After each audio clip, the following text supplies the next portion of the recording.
The people at Truck Stop done teamed up with the boy Mark the Mentor. Are you ready to take your trucking business to the next level?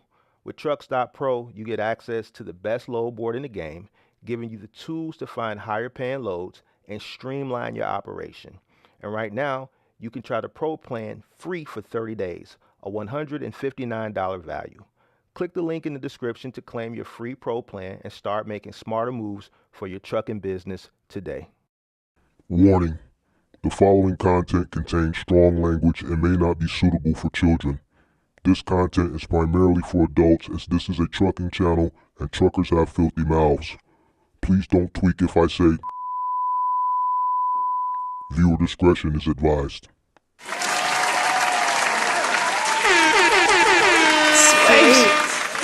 What's up? How's everybody doing? Come on in. Make sure you guys hit that like button.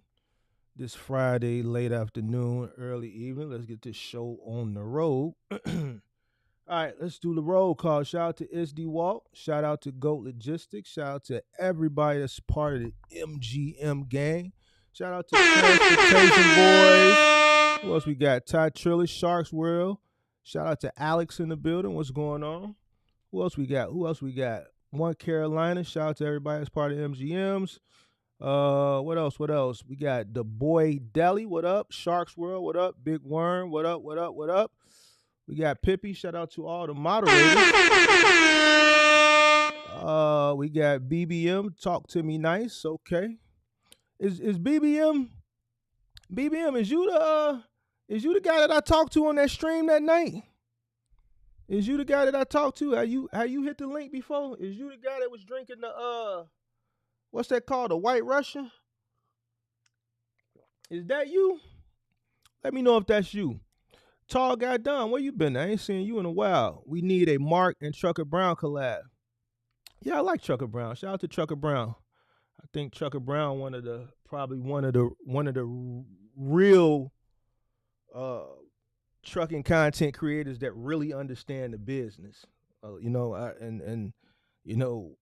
don't watch a lot of content in regards to just trucking in general, because I already know the business, so there's no need for me to sit there and watch other people, especially when I understand that most of these people ain't really experienced like that. But he is one of the ones that I can say is experienced, and he knows what he's talking about. So yeah, shout out to him. I'm finally out on the roads thanks to Mark. I'm OTR box truck. There's money out here. Just gotta learn how to say. All right, man. Glad to see you back, man. Glad you out here, man. Congratulations on your new business venture. Shout out to Marie in the building. Who else we got? Soulish Shinobi representing Minnesota. Who else we got? Captured by Old Studio. Who else we got? What up? Okay, you've been watching, you just been on your grind. All right, that's what's up. Come on in, everybody. Make sure y'all hit that like button. Make sure you hit that like button. Make sure you engage in the poll. Keep it $1 in the poll. Obviously, it's anonymous. It just helps me get a consensus of what's going on out here in these streets. I already know what's going on, but this is good. It's good data for other people to observe as well. All right, so keep it $1. So far, we got 15 votes. Make sure you vote in the poll. All right, so boom. We're going to take a detour again. All right, today's show was not planned. It is going to be a continuation of yesterday's show. And the reason it's going to be a continuation, which it kind of goes hand in hand with yesterday's show, is because I got a response from the person which motivated me to do yesterday's show in the first place. And see, here's what I don't understand.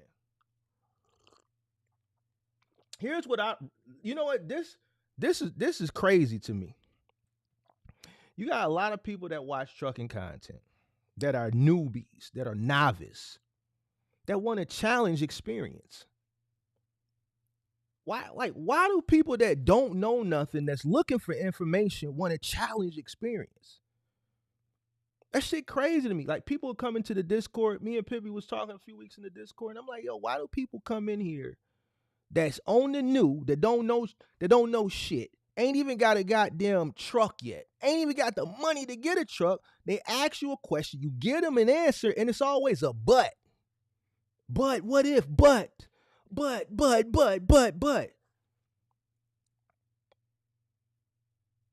Why is it a but? If you coming to ask a question about, if you coming to ask a question to a person who's experienced, why do you want to challenge it? And the more you see novice challenge experience, the more they make themselves look crazy. But you know I'm up for it.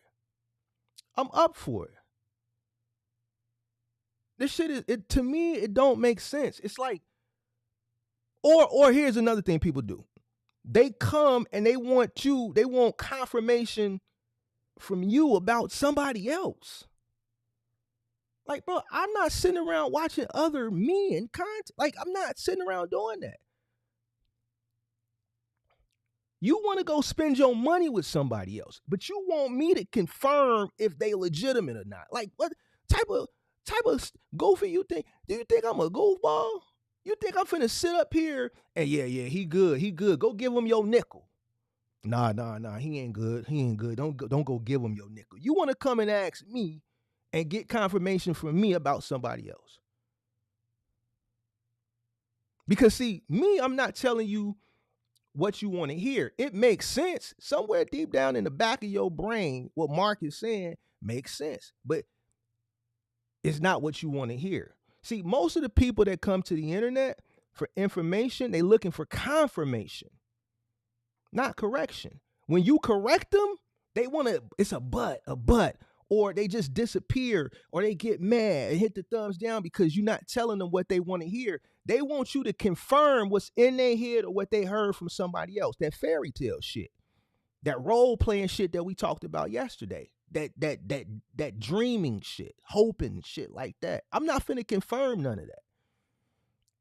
If it's bullshit, I'm gonna tell you it's bullshit. I'm gonna tell you what's right, whether you like it or not. I don't listen. Me personally, you know, I don't care. I've been doing this long enough to the point now that you know I don't care. I don't have anything to offer you for monetary gain to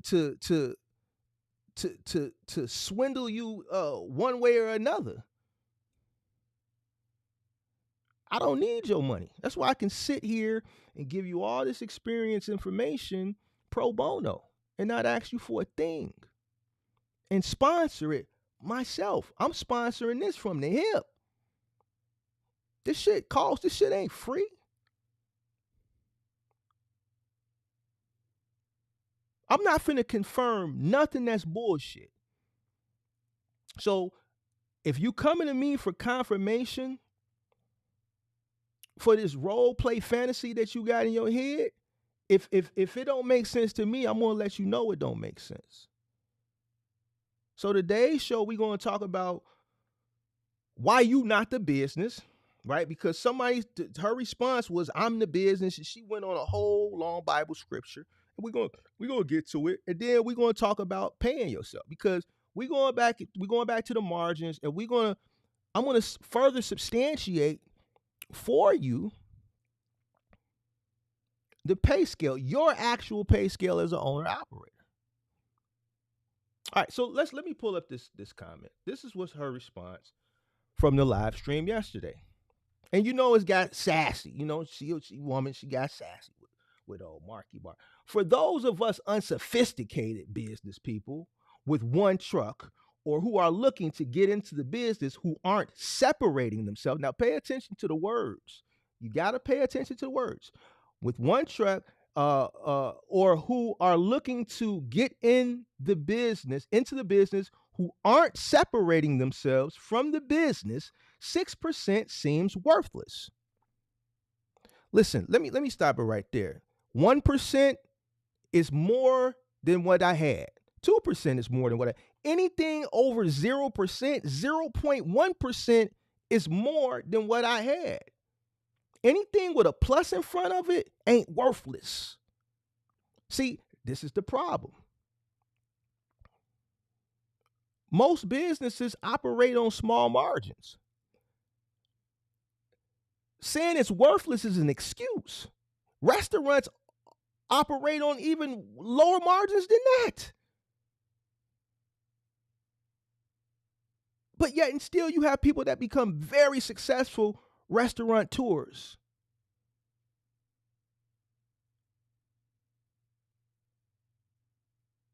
So how is it worthless?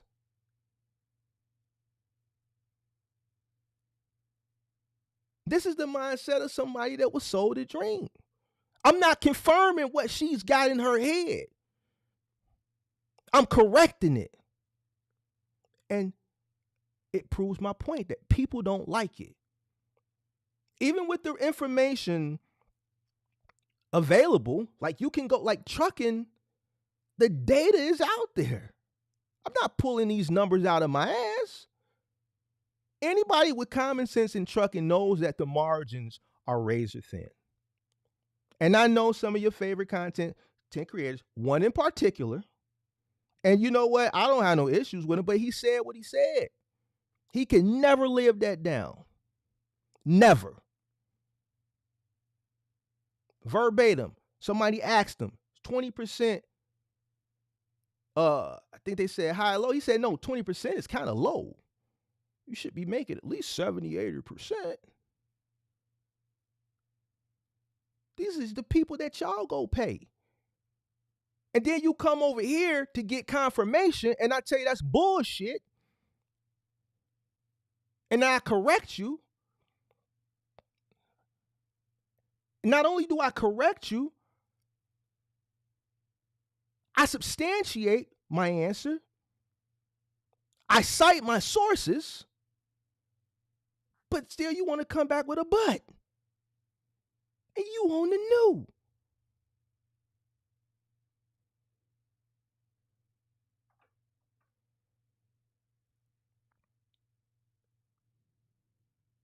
With one trucker who are looking to get into the business who aren't separating themselves from the business, 6% seems worthless. But if what you're saying is after I pay myself, aka the driver and the business, it's left with 6% profit, yes, that is correct. How are you going to tell me what's correct?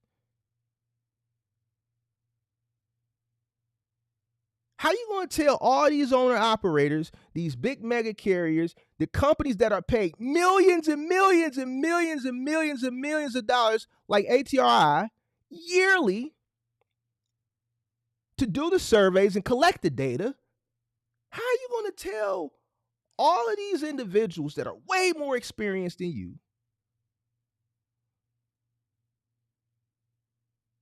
it's not correct? Why do the people with the least experience, who ain't even in the business yet, when you correct them, it's always a but.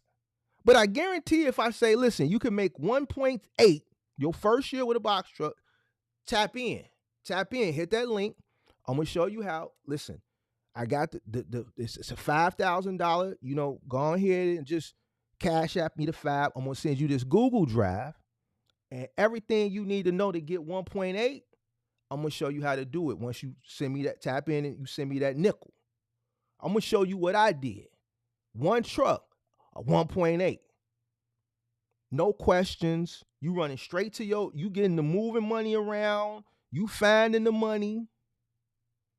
You ain't asking no questions. You ain't doing no due diligence. You ain't looking for no references. You ain't asking me for no references. You ain't asking that individual for no references. Yo, you got some references?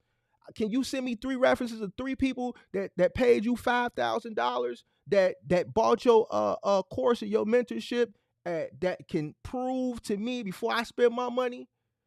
Oh, she in here. All right, yeah, it's good you in here. I'm glad you in here. No. I'm reading what you said verbatim. See, I love the healthy engagement. I love the pushback. I love it because it gives me something to talk about. I was finna go in a totally different. Listen, this week I was going in a totally different direction. But I'm glad you pushed back on this. Because for the past 2 weeks, You turned me up. You turned me back up. Listen, I ain't mad at you. I appreciate you. Victoria, I appreciate you. But underdig this. We equal accountability too. We equal accountability. We give it to men, pause, women, pause, others, LBGTQ. Listen, anybody can get the smoke. Anybody can be held accountable on this channel, including me. Including me. Ain't nobody off limits from accountability. The circle is always open. 2 minutes on the wall, no cover up. 2 minutes on the wall, no cover up. You gotta, you in the circle.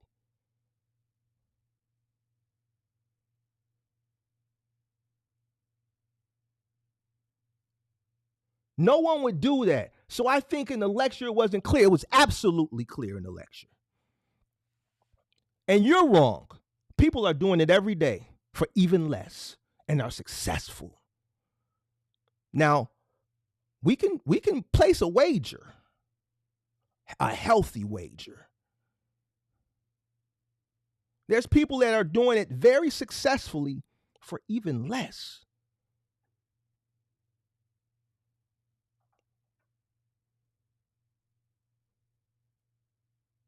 You think the data isn't being tracked and collected? Of course it is. Where do you think the numbers come from?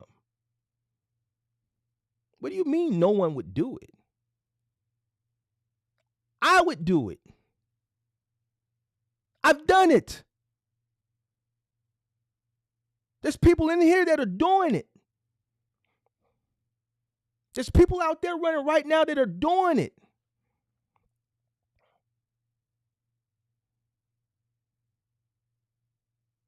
There's bigger companies, mega carriers that are doing it for even less than that. What do you expect to make? Why do you think most owner-operators fail? This is one of the driving factors why most owner-operators fail. 85 to 95%. The margins are razor thin. It takes a certain type of individual to be able to operate successfully on those types of margins. The margin for error is minimal. So with razor thin margins,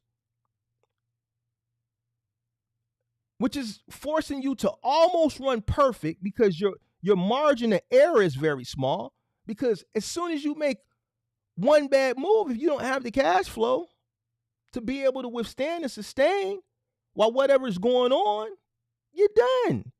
And guess what? There's two variables. Your business and your personal life.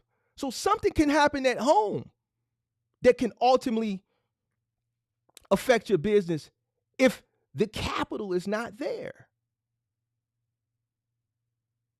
If something happens at home, the first thing a person who's an owner-operator, who's operating on razor-thin margins, first thing they're going to do is rob from the sustainability of their business.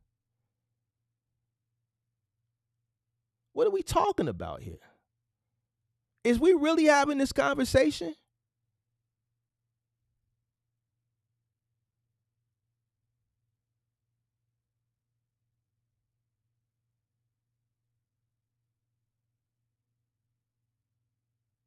But we're going to get to what this part right here.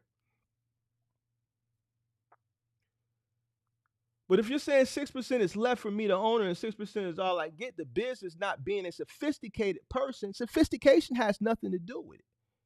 To separate myself in the business, that's insane. How is it insane? How is it insane? How are these percentages insane? It's not insane. This is why I say some people need to go out and get a job. Because what you're expecting to make in a box truck based on what you were sold, it's not true. It's not accurate. Look at the poll. There's a reason why I placed the poll up. Almost 50% of the people that are running box truck are only making $2,000 to $3,000 a week gross.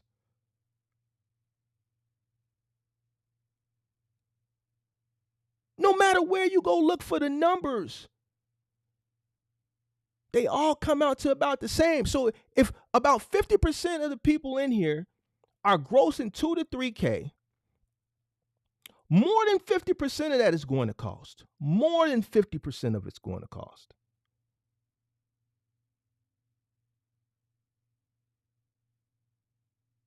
So how is it insane? This is why it's important to understand what you investing in. Hit the like button. Hit that like button now. And I ain't going to keep y'all long. I know it's Friday evening, going into Friday night, and some of y'all watching, and y'all want to go out and rob from the money you made this week. You want to go out and spend it. So I ain't going to hold you that long. I'm probably finna hit the gym. I'm going to give y'all about a cook up for about a good hour. And I'm going to let y'all go on about y'all way. But we're going to get to it. Hold on. We just getting started. Because there's some words here that I have to correct you on. 6% left for me and the owner, and 6% is all I get. The business, not being a sophisticated person to separate myself in the business, that's insane. No one would do that. So I think in the lecture, it wasn't clear. The lecture was absolutely clear. And yesterday I came back and substantiated it. And I'm doing it again today from a different perspective. We're going to get to it.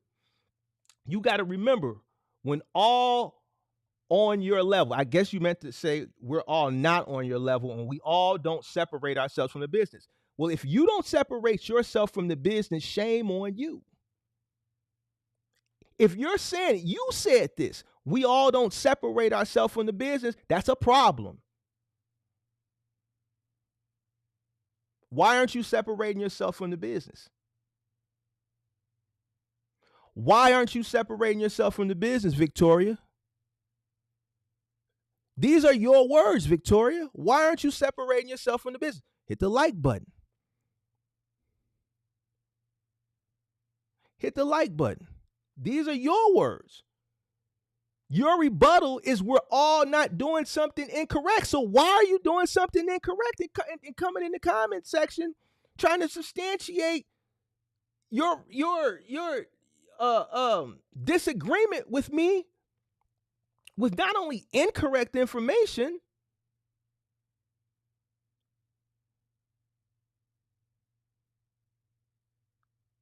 but operating poorly? Why wouldn't you separate yourself from the business? And that takes me to this. It's a mindset. Everybody that starts a business, especially new people in today's society, a lot of the people that are coming into the box truck industry, they're so enamored with the whole ideal of, oh, I'm a new business owner. I'm a box truck business owner. I'm a business owner. And when I hear people say that shit, I say, oh, they ain't ready yet.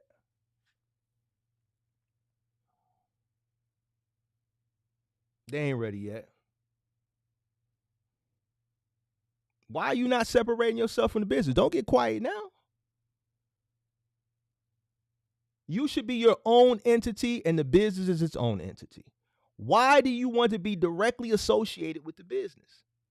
Why? So you can feel good? So you can have some type of emotional attachment? So everybody can know that Victoria owns this business?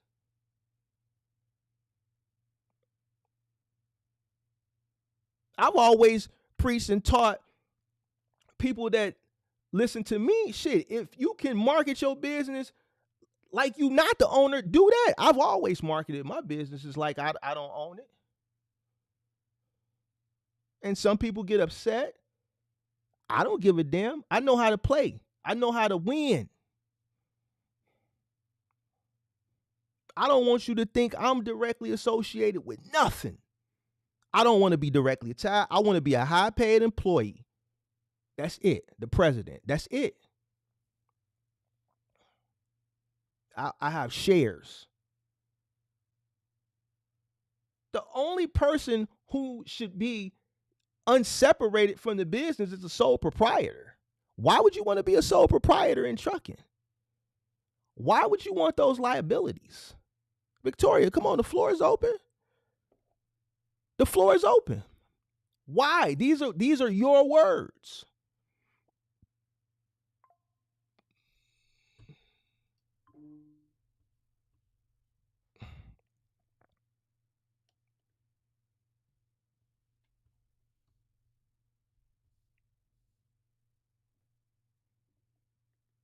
Check. Let's see. Hold on, my camera froze up. Give me 1 second.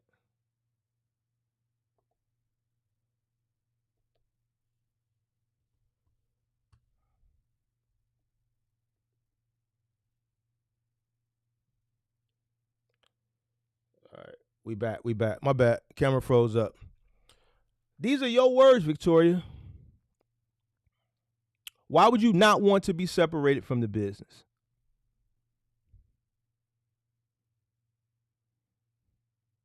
You shouldn't want to be directly associated with the business. You should want to be your own entity.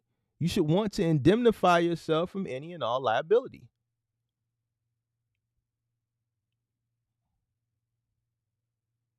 And that should be from day one. So sophistication, in your words, has nothing to do. What you mean I got to remember that not everybody separates themselves from the business? If you're not separating yourself from the business, especially a trucking company, then I don't want to say you crazy or you fool, but that's not logical. Why would you want to assume the liability and the responsibility of a business from a personal standpoint? Why do you want to be so emotionally invested? That's another pitfall. Do you want to have a real conversation, or you want to continue to try to go back and forth with the experience? Because I can't give you the confirmation. I'm giving you the correction, whether you like it or you don't. You came into trucking. The margins are low. The payout isn't high. The operating costs are high. The payout isn't. You want to have a tough conversation? You want to hit the link? Do you want me to drop linkage? Listen, we can drop linkage for you and we can have a conversation. We can drop linkage. We ain't got no problem dropping linkage, Victoria.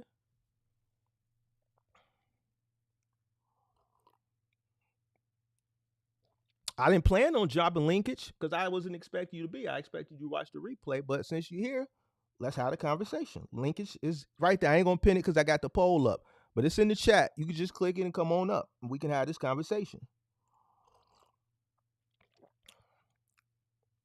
The numbers ain't insane, Victoria. And see, here's where I'm upset with you, Victoria, because you're saying false and that's insane, and your emotions are playing into your responses, and it's making you look crazy.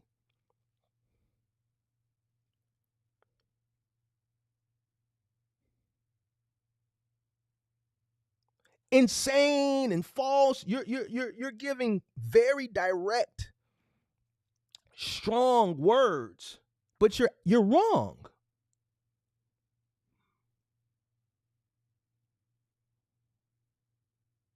Victoria, what do you think?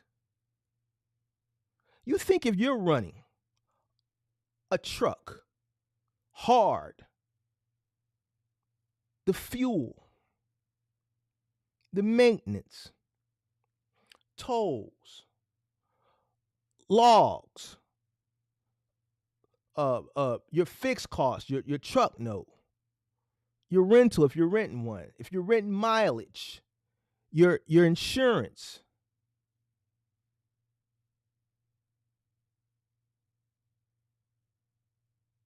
This stuff ain't cheap. It's costly.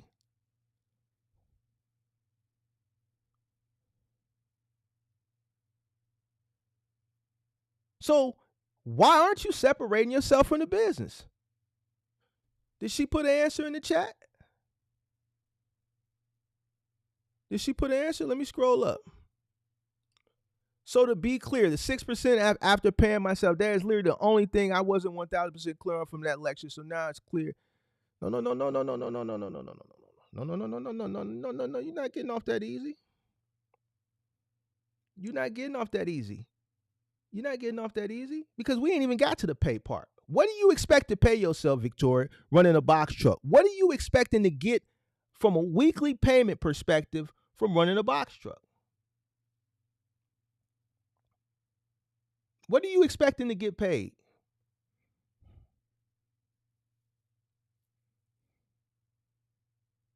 Talk to me. Hey, look, whatever's going on in the chat, cut it, please. Let's grow up. Let's grow up in this chat, man. Straight up. Cut it. Cut all the horse playing in the chat, cut it out. Please.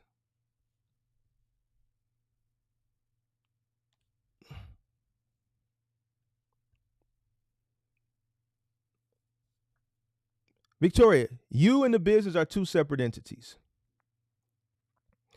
You are the last person to get paid.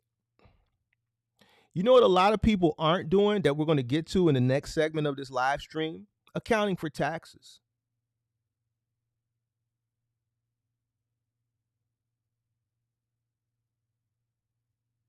Accounting for taxes.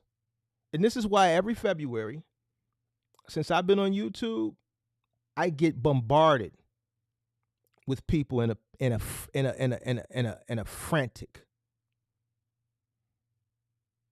Because everybody, majority of the people that have been going throughout the year talking big talk have been robbing from the sustainability of the business the whole time. Business don't got shit.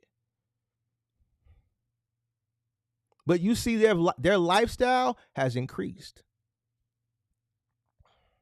Business ain't got shit. Now, when it's time to pay the piper,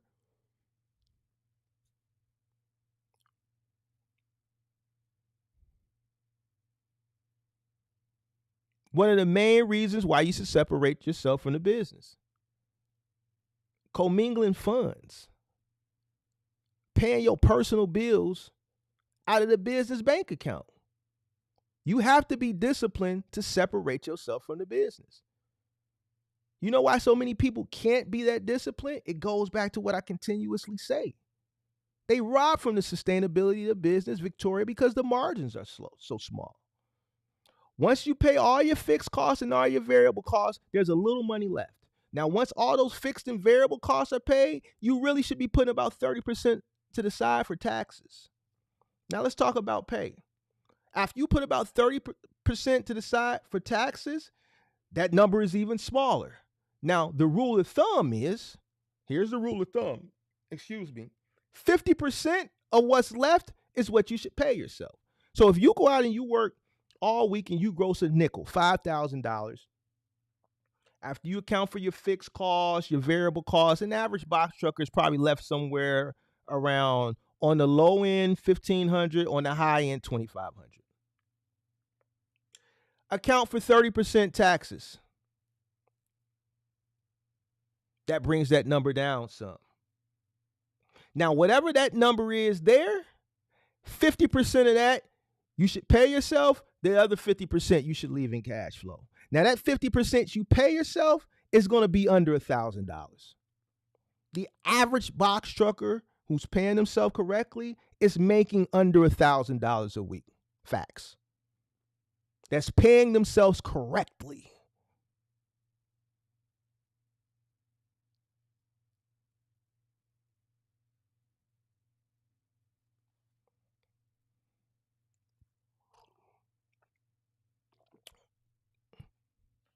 Y'all want the truth or you want some cap? If you want cap, then go ahead to another channel. The people who making more than $1,000, I swear for God, they robbing from the sustainability of their business. I prove it over and over and over and over and over and over and over. It'd be different if I just came to YouTube and was talking this shit, and you didn't. I've proved it. I've been proving this shit going on 3 years now. Anybody that comes up and tries to contest the information, I destroy them.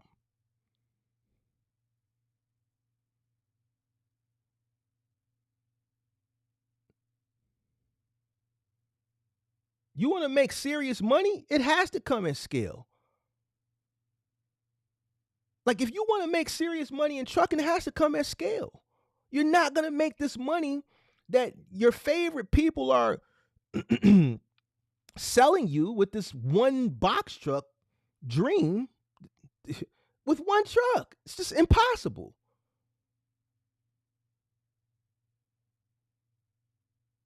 If you want to make serious money, it has to come at scale. You know why a lot of people can't get to scale?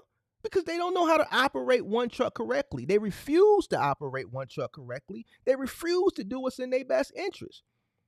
Whether because they're ignorant or whether because financially they can't do it because their personal living is too high. Whether it was high coming in because they didn't do what was in their best interest and understand this prior to getting into the business, or because when they came in and they was making money, they was robbing from the sustainability of the business and they was taking that money and increasing their living.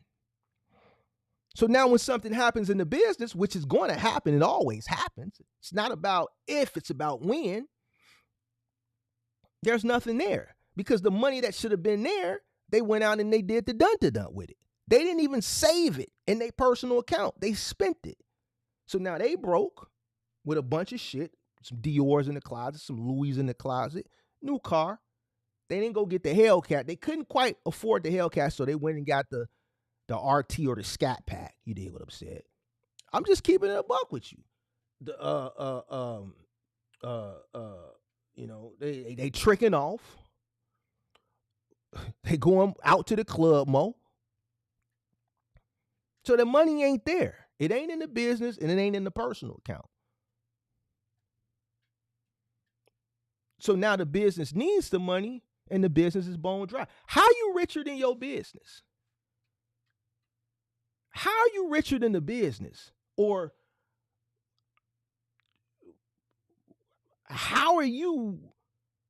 why is more money coming through your personal account from the business than what's being left in the business account? The business should be wealthy. You should be broke. On the new, if possible, once you delay your cost of living, because you may have to, most people will, coming in, if possible, you should be paying yourself just enough to cover the basic essentials of living. You want to ball out, you want to stand on couches, you want to go down to Fifth Avenue, Fifth Avenue in New York, Michigan Avenue in Chicago, Rodeo Drive in LA, and you want to drop a bag on high fashion? You're not going to do it with one truck comfortably. You're not going to have that excess money to do all this shit, cover the cost of living, and sustain the business with one truck. It's not going to happen.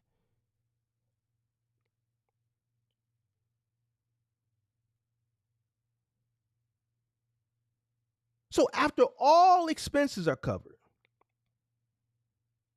and I'm not going to do an example because I've done this before. We know what the averages are. You should be allotting 30% after your fixed and your variable costs are accounted for. Boom, whatever that number is, 30% to the side from that.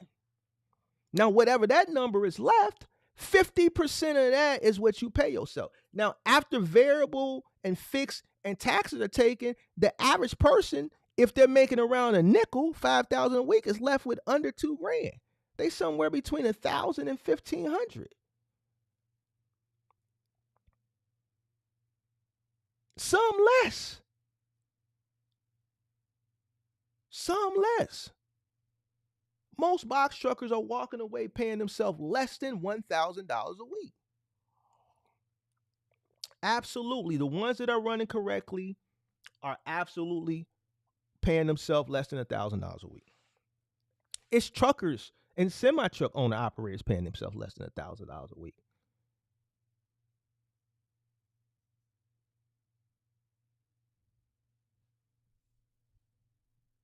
That's the formula.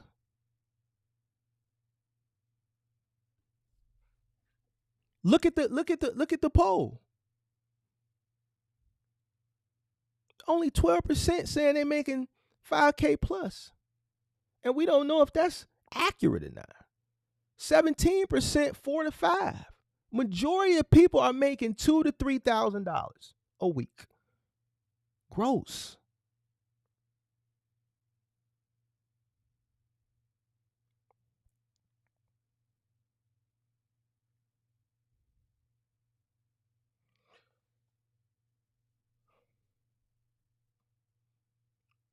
Lack of financial discipline. Lack of business structure. Confusing yourself with whatever your business brand is.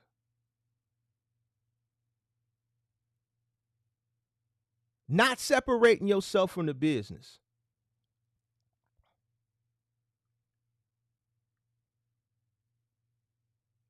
I think people should condition in their mind that they actually work a job for the business that they own.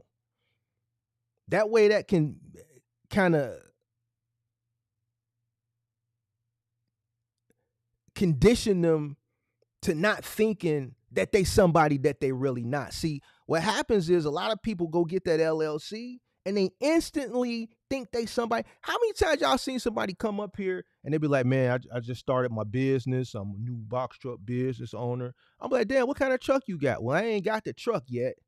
Wait, you just said you started your business. Well, yeah, I got my LLC. Just because you got you an LLC don't mean you a business owner. And that's what I'm talking about. You go get you an LLC and a free EIN number so that the goddamn government can know the tax ID so they can know what you're doing so you can pay them. And you automatically associate yourself with being a business owner. Ain't got a truck, ain't got no insurance, ain't paid ain't really spent no money to get in. You spent $150 on an LLC. That's it. You already conditioned your mind and got yourself believing that you somebody that you not. And then as soon as you go get all this other shit, you start running your first load. You start doing like what everybody else did and what everybody else continue to do that I continue to portray on the channel. Rob from the sustainability of the business.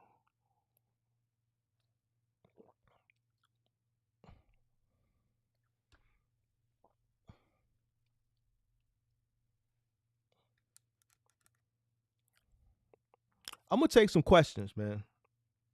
I'm going to take a few questions. And then I'm going to let y'all go. Cuz I'm starting to get tired of repeating the same shit.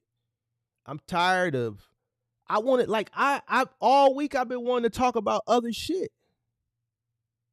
Hit the like button. Then you don't even hit the like button. Do I need to start charging? Maybe I should start charging people. Maybe I should start charging people.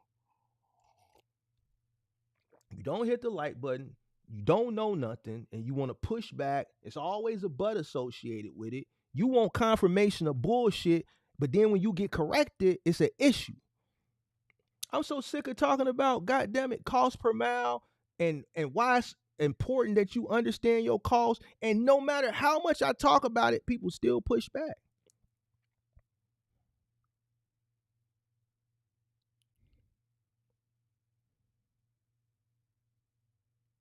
And then you come crying to me in the Discord, crying real tears. Like people be coming there crying tears. Like real tears. I'm talking about the hard cry. Doing all that shit, sucking up all the mucus and shit. Really crying hard. Grown people. Because they came, they heard, they didn't get the confirmation that they was expecting. They went somewhere else, they paid, and they got fucked. I'm not lying. Be people in the Discord all the time. They hear it. It ain't like I'm in there by myself. This is in an open room. Man, I should have came to you first, man. No, man, I didn't like you. You know what they always say? I didn't like you at first, man, because what you was saying, man, I just didn't like what you was saying. And you know, just because you crying, you still Yo, goof ass. All that crying and sucking up snot and shit and all that shit while you crying, man, that shit don't mean nothing to me. Because you just admitted that you came, you heard, and you didn't like it. It further proves that people don't like the truth.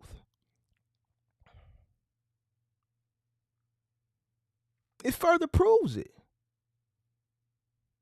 People don't like the truth. People don't like what sounds hard. People don't like what sounds like it's going to be work associated with it. So they buy into what sounds easy.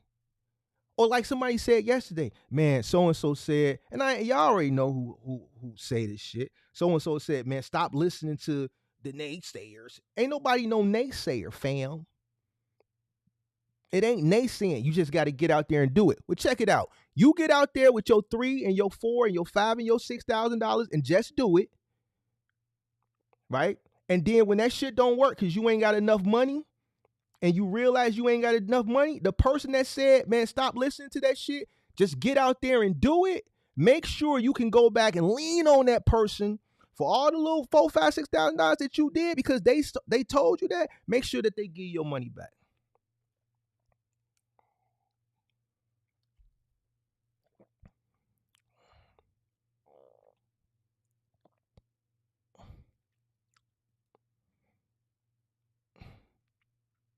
If something was that easy and that simple, it'd be a bunch more people doing it. Not only would it be a bunch more people doing it,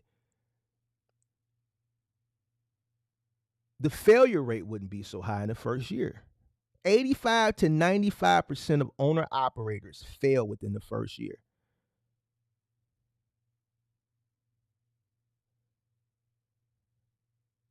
Majority of them don't have the proper investment capital to even start. They come in with barely enough money, which is a ticket to failure.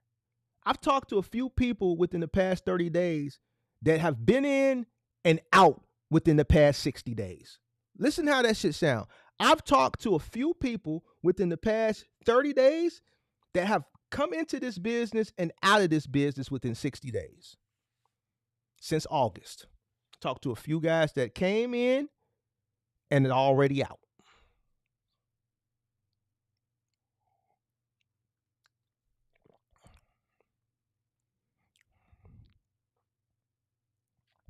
If somebody told me to just do it, don't listen to what they say is the naysayers, which is not a naysayer. It's just an individual telling you to do what's in your best interest, not telling you not to do it, but do what's in your best interest. Go about things the right way. Make sure you're financially sound. Make sure you're educated properly. Understand what you're investing in.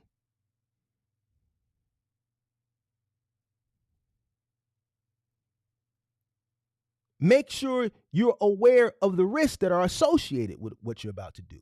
What is your risk tolerance? What is your risk tolerance? Are you willing to have your family out on the street homeless? Some of y'all shouldn't even be thinking about this shit. Some of the people that come to me and talk, and when I listen to them, you know, I have to ask them everything. I gotta ask them personal questions. Some people shouldn't even be thinking about this. Their risk tolerance is very low. You got little bitty kids at the crib. You got little bitty kids, you got 10 grand. You got a job making 80. You got 10 grand in savings, and you got 2 kids. One lady I just talked to in the Discord, the people in here was in the Discord, she got 3 under 3. She got 3 under 3. She got 10 grand. I swear for God. She has 3 under 3. She's down to her last 10 grand. You know what I told her? What you think Big Mark told her? I told her to give up right now. I said, you ain't getting it. You don't understand your cost per mile. Everything I'm telling you is a but associated with it. You not listening. You frantic. You coming in here frantic. You in a frantic. You won't shut up. You won't let me talk. You ask me a question. I'm trying to respond to you. You over talking me. What's the point of coming in here? You telling me you on your last leg? You got 3 under 3. 3 children under 3 years old. You down to your last 10.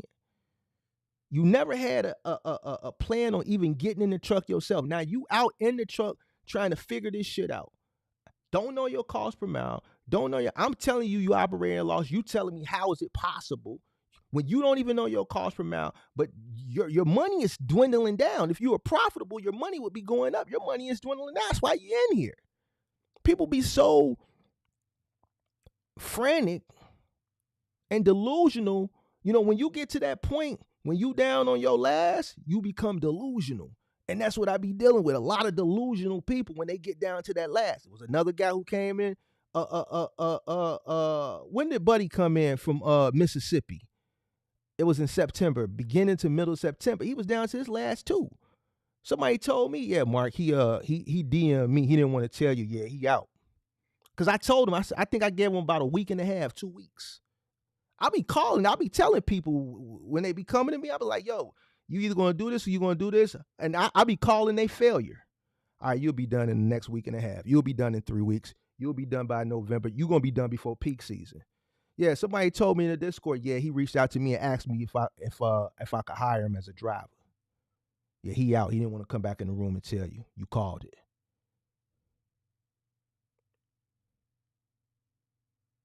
I'm not finna lie to you. Ain't nobody coming to save you. It's the real world. Ain't nobody coming. So like when I told her what it is, pushback. I can't believe you're in here actually telling me to give up. Lady, you don't have it.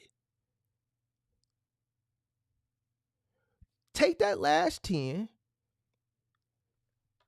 figure something else out before you can lose that, and then you don't have anything. You got 3 under 3. Your risk tolerance is very low. Like, I'm not finna sit here with you crying with 3 kids under 3 and sell you a fucking dream.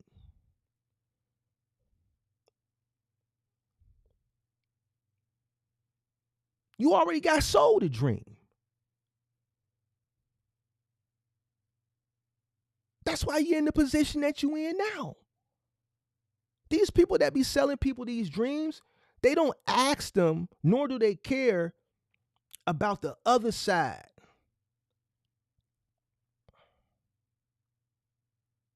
They don't care about the risk tolerance. They don't care that they have minimal startup capital. They don't care that they have minimal startup capital and small school-age children.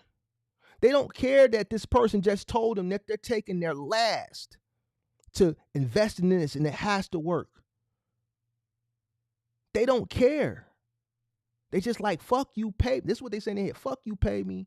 And whatever happens, happen. And I've had many people come to me personally. It's like, yeah, I've tried to reach back out to them. They blocked me.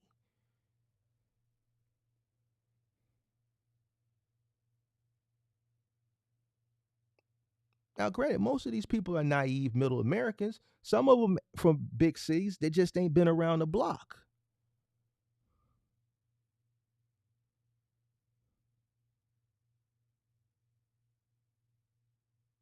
You think I'm going to sit up here and I'm not, there's nothing in this for me to want to win you over. Nothing. There's nothing for me to win you over.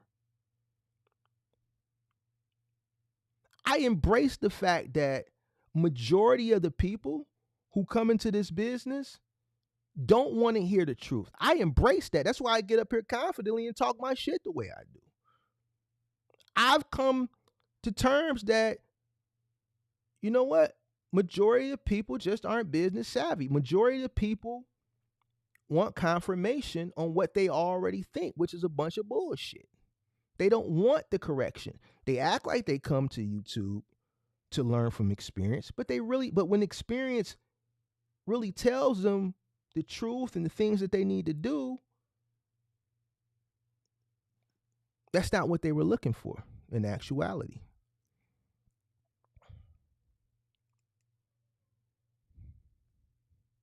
So you go spend your money with the people who tell you what you want to hear, that confirm with what you are already thinking or confirms what you might have heard from someone else.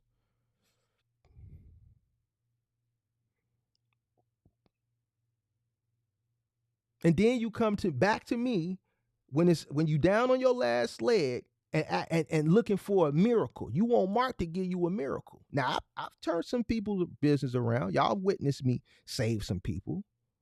Y'all witnessed me, the one guy a few months ago with the moving thing. I've saved a few people, but not everybody is worth being is can be saved, because a lot of people wait to the very last minute, and then when they come to you, they don't want to divulge everything.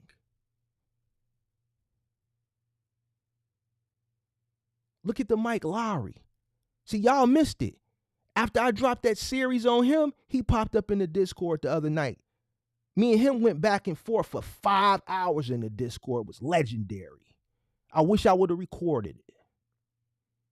It was legendary. And guess what? A lot of the shit from part one, part two, part three, we got down to the bottom of the real issue with the Silverado. The Silverado, the shit I called on episode 3 that he kept denying, I was right about that. He finally admitted it.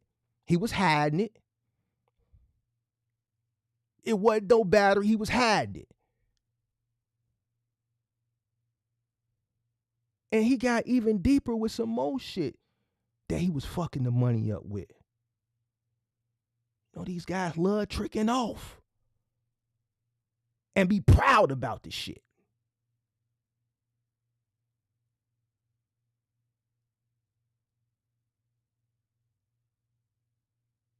A lot of people come into the most money they ever made in their life, and then they get a chance to go do the things that they never got a chance to do, except the money that's coming in ain't even your money. That lump sum of money that's coming in when you running them lows, majority of that ain't your money, but you spend it like it's yours.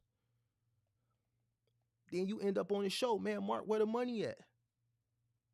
I grossed 20,000. I don't know where it went. Well, man, you got me sitting up here breaking down the numbers. Well, where some ain't right. Like, I'm good. Y'all don't watch me on these shows break these numbers down. No pen, no pad. I'm breaking this shit down in my head. Wait a minute, hold on. Something ain't right. It's always something else. They always come back with something else. Well, you know, I got a strip club fetish. Well, you know, I got another chick on the side. I've been helping her with her rent and mortgage, and I've been taking that from these are real things I hear.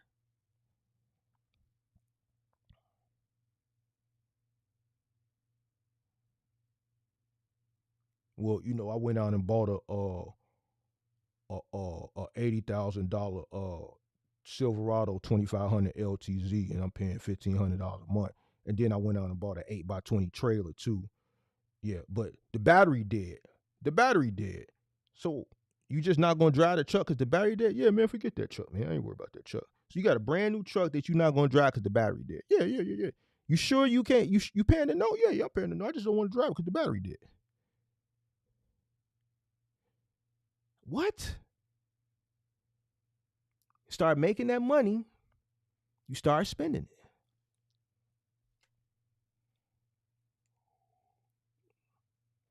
I don't want to talk about money next week. I'm sick of talking about money. I'm sick of talking about margins. I want to let margins, money, operational costs, like I want to let this shit go for like at least a week or two. For real.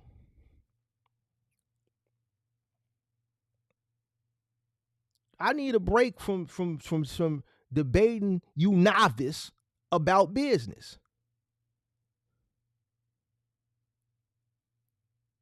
I'm not finna go back and forth with you novice. And if the shoe fits, put it on. I'm talking to you. Feel how you want to feel.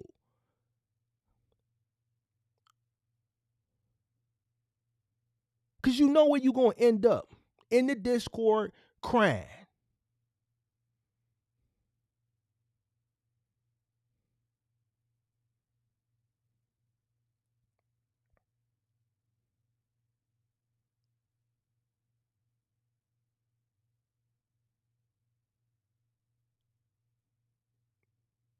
The truth hurt. And I'm speaking in general. I'm not speaking to one person. I saw Victoria Pussy. I'm not talking to you. I've been off you. But Victoria, you lit the fire for the last 2-3 days of content. You lit that fire though. But you're a small percentage of a big number, because a lot of novice. Always a but. I was talking with a guy in the Discord the other day. 2 guys, actually, which is the content that I've been trying to put out for the past 2 days.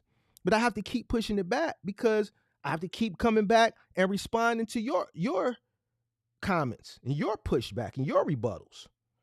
And this is more pressing than that. Excuse me.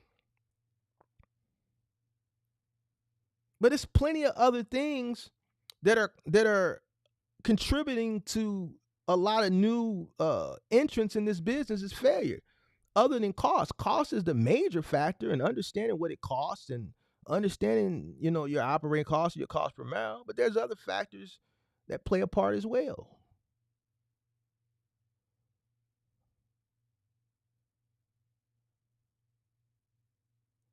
This shit ain't hard. It is, but it ain't. The formula and the blueprint has been laid out for you. You just don't want to follow it. You're not going to get rich with one truck. If you want to make money and you want to grow your business and you want your lifestyle to get better, you have to do it with a multitude. You have to.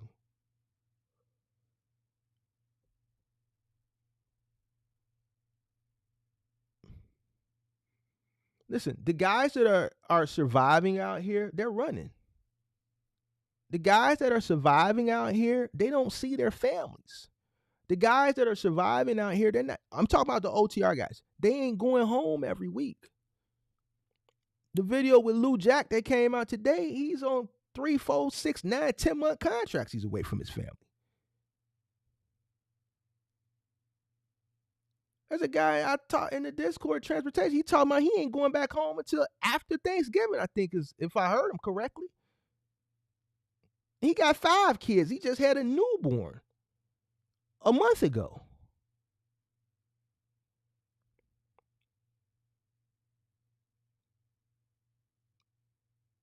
These are the guys that's making the money. These are the guys that understand the margins are small, and they understand that every time they go home, it's costing them. They understand that every day that truck is parked, when it don't have to be parked, not when they on their reset, when it don't have to be parked, it's costing them.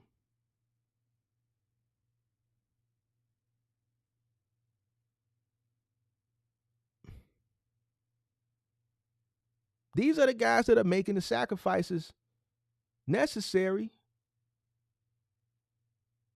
to be able to withstand their business, sustain their business, and sustain their household.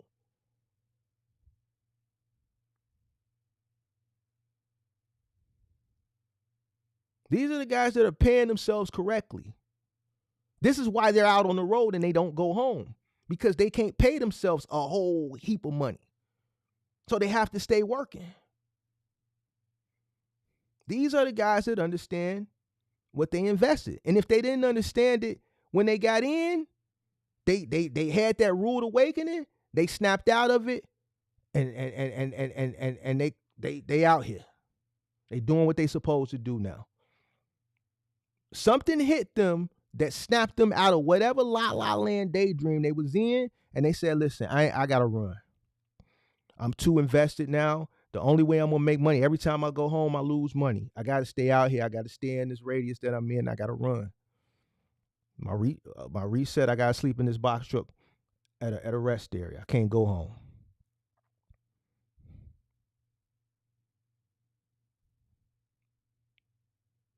Y'all want to have the real conversations? See, we've been having real conversations all week. Hit the like button.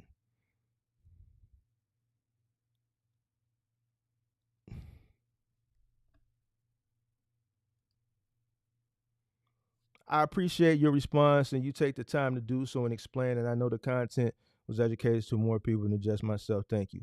Yeah, so that's why I see Listen, Victoria, like I said yesterday in the live stream, it's nothing personal. You know what I'm saying? But when I see certain things that I can talk to on a larger scale, because there's a lot of people that I know are thinking the same thing you're thinking, and this is something that's probably already on my to-do list. But sometimes I just get that spark, and you were the person that lit that spark, and that's why I've been focusing on it, because this is important, because a lot of people think like you have, so I have to correct it. There's a lot of other bullshit that I see that's just not as pressing. Your rebuttals were pressing because a lot of people think like you do.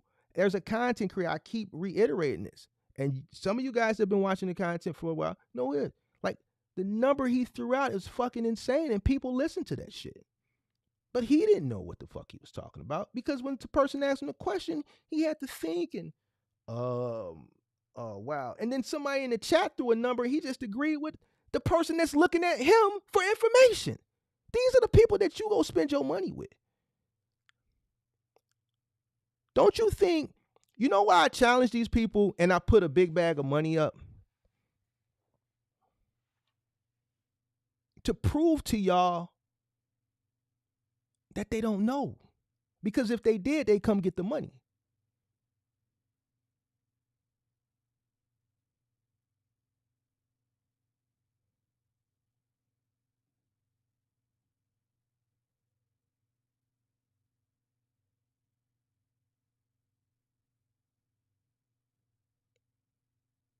If someone is steady poking at their integrity,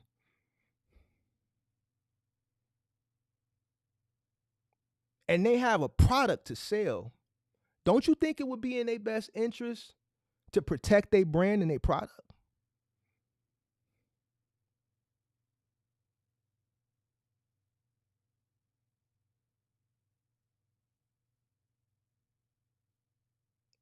We know that they have enough common sense not to hit that link.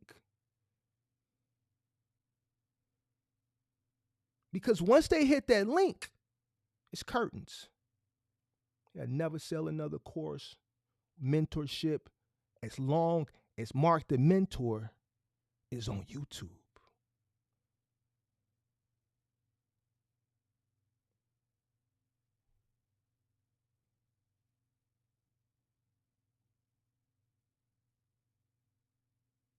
Stop falling for the bullshit.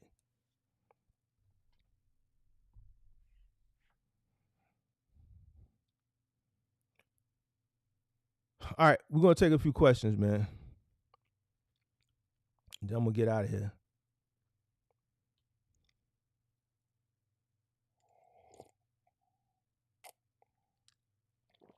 No, they won't.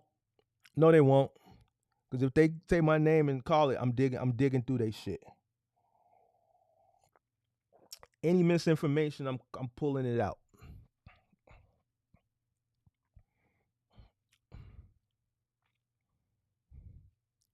All right, I'm going to take some questions and then I'm going to get out of here. Driving with Chris says people love to hear lies. They definitely do. What lies do is it comforts people. It comforts them. See, a lot of people don't want to get comfortable with being uncomfortable. Comfortability is what hurts people. Comfortability is what destroys people. A lot of people don't want to get comfortable with being uncomfortable. Just like I said at the beginning of the live stream, they want confirmation. They don't want correction. Everybody wants the creator, the experience, to confirm whatever it is that they're thinking or whatever it is they heard. But as soon as you correct them,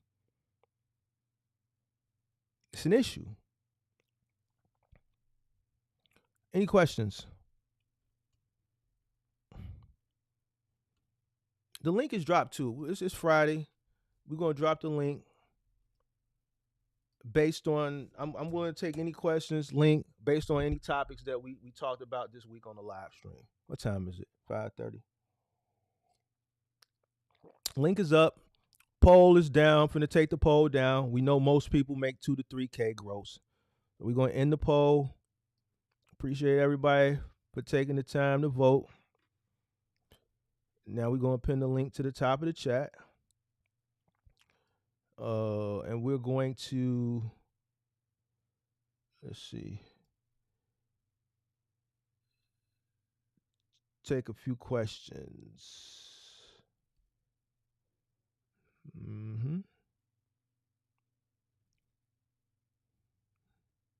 Now this is your chance to ask questions, man. People be DMing me and all this stuff, and I'll be responding because my shit be flooded. Now is your chance.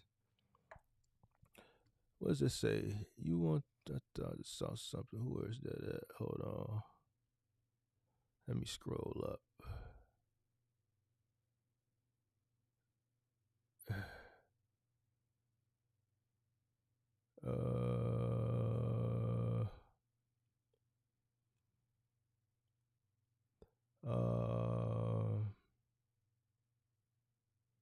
Let me see.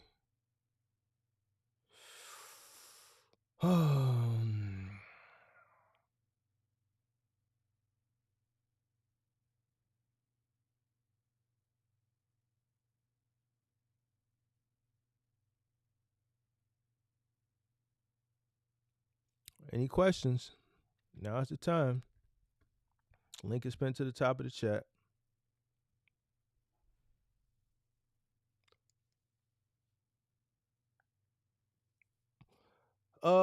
Where's this question? Rod says, what if you own the truck already? You have 20,000 maintenance account. So if you own the truck and you've recouped the money from the purchase of the truck, then yeah, obviously your fixed costs are gonna be less. So if you have less fixed cost, right? So you pay off the truck, right? Obviously, when you pay off the truck, that's going to increase your profit margin. What a lot of people also fail to realize, just because you go out and you buy the truck cash, you still have to recoup the money that you spent. Just because you bought it cash doesn't mean, okay, well, I don't have to add this. You absolutely still have to add that into your fixed costs until you recoup the investment for that truck. Just because you buy it in cash, you still have to recoup that money. So it's still going to be a fixed cost until the money is recouped.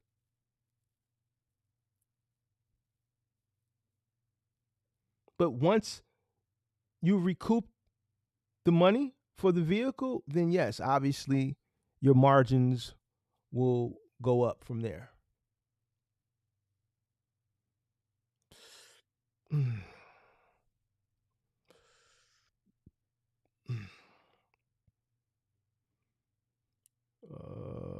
Any more questions?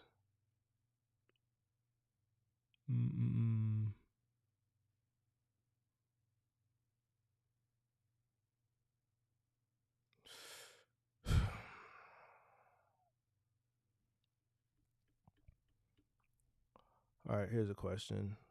What's the startup cost of a cargo van, OTR, and or operating costs? Well, that depends. What are you going to do? You going to rent? You going to buy? What are you doing? You looking at a new van? You looking at an older van? What are we doing? Any more questions? Anybody want to hit the link? Call-in show coming back in about 3 weeks, 3 to 4 weeks. We're going to bring the call-in show back.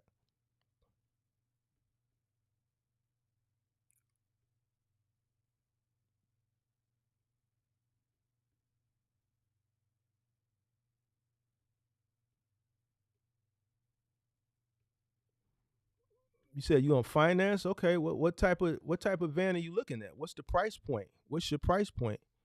How much you looking to spend?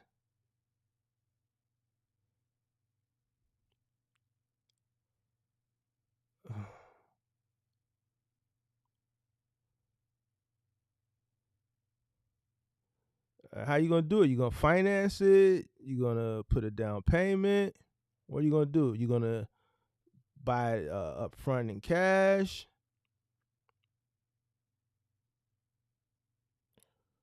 Right, no problem.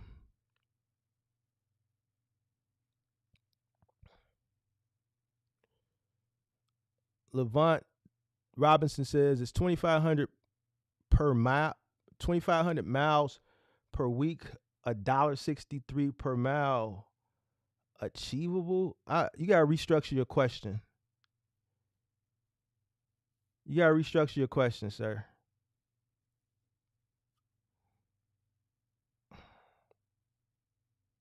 Any more questions? Make sure you hit that like button now. Gotta hit that like button. The like button is what gets me to come on. You know how you pay Mark? I'm gonna tell you how you pay Mark with the like button. Just hit the like button. Mark said, I'm gonna give you the information. Just give me the like button. That's it. If you gain some value, hit the like button. That's it. Because if I feel like the likes ain't up there, then shit. I'm like, well, shit, man, I ain't providing no value to nobody. I can go do something else. Shit, I can go do something else. Straight up.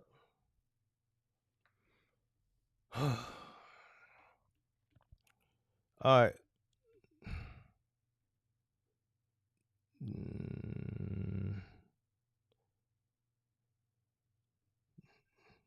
Give a few more minutes. Any questions? Anybody want to hit the link?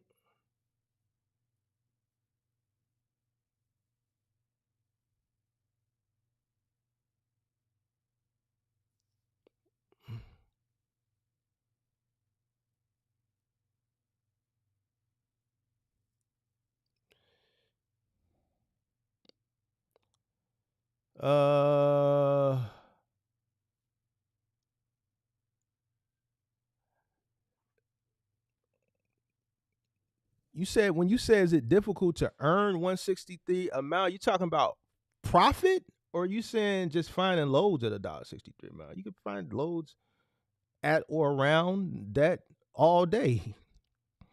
That ain't no challenge. Now, if you talking about profiting $1.63 amount, then that's a totally different conversation. That's what I'm saying. Yo, you're not structuring your question too broad. Like, I can answer that in a multitude of ways. Like, are we talking about gross? Are we talking about net? Like, what are we talking about?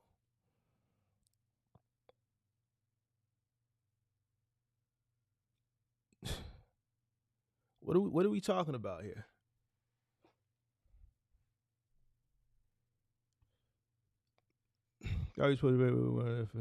Yeah. Yeah. You know, that's fly shit. If you get to that point and you want to do that, yeah.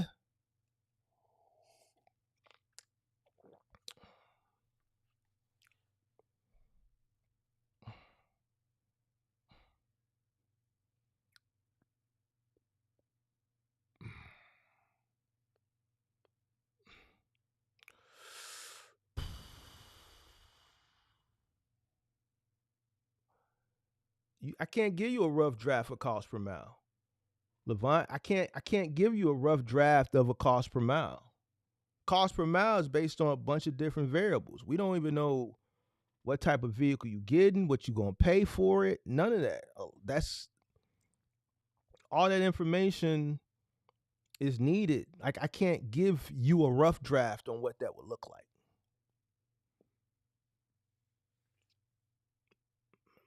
What I would do if I were you, I would look at the current rates in the market.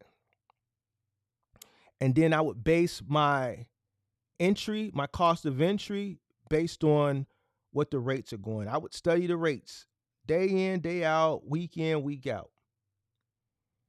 All right. So now you know what the rates are averaging at. You need to know that's going to help you determine how you should enter. All right. Obviously, you know you want to enter as low as possible, but that's going to be a guide to how low you need to come in. You know, so and we talked about this week, or I think earlier this week, or maybe a few weeks ago, but I've talked about it a multitude of times. You know, your truck, it's a big expense. You know, everybody has their different thoughts on new truck, old truck, this, that, and the third. But I'm gonna keep it buck with you. With the margins being so low, is it smart for a new owner operator to come in with a very costly newer truck? Me, no. And I know your content creators, pretty much most of the box truck content, well, a few that I can think of, have said you should come in with something newer because the brokers aren't going to want to work with you. And me, I'm saying, well, okay, the hell with them then. Go find the ones that will work with you. Because just because they won't work with you and you go out and you buy this newer piece of equipment, y'all still may not come to terms and agree on rates. So now you letting somebody else dictate how you spend your money based on whether they gonna want to work with you or not. Somebody don't want to work with me, I don't want to work with them. I'm not gonna put myself in the trick bag and come in with a high operating cost because some guys don't want to work with me. Nah, because they not gonna be the one every 30 days when it's time to pay that note. They ain't gonna be the ones logging into that portal paying that bill. That's just like you going out buying a house and you dating a chick and you know what you can afford on a house, but you letting the chick talk you into buying something more expensive. The chick ain't gonna pay the note. She ain't gonna pay the house note. Well, I ain't gonna deal with you if you get a 2-bedroom, 2-bathroom condo. If you want to continue to date me, you got to get a 3-bedroom, 3-bathroom. What you gonna do? You gonna go do it? You gonna put yourself in the trick bag because the chick told you she was gonna not mess with you if you didn't do it? Now some of y'all would do it. I ain't gonna hold you, but a smart individual gonna do what's in their best interest. Well, I'm not gonna put myself in the trick bag to appease her because guess what? She might break up with me. I might break up with her. I can't determine if we're going to be compatible for the next 30 days or 60 days or a year. But guess what? I know one thing. I'm going to be stuck in this mortgage for 30 years with something that I'm going to be robbing Peter to pay Paul based on what somebody said. If I didn't do it, they was going to do something. No, I'm going to do what's in my best interest. So I totally disagree with them. Me, I'm going to always tell you to do what's in your best interest for your business. Don't over leverage yourself. Don't put yourself in the trick bag because some people don't want to work with you. Man, so what? There's other people out there that will. And those are the people that I'll work with. I'm going to make sure that I'm in the best position to increase my profit margins. I'm coming into business to make money. I'm not coming into business to break even. I understand breaking even comes along with business, and some days you're going to break even, some days you're going to lose. But I'm coming in business to win majority of the days.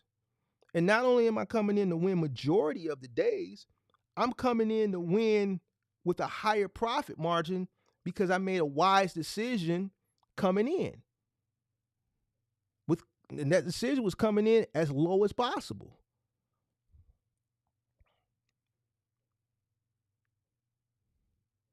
I don't let other people dictate my success.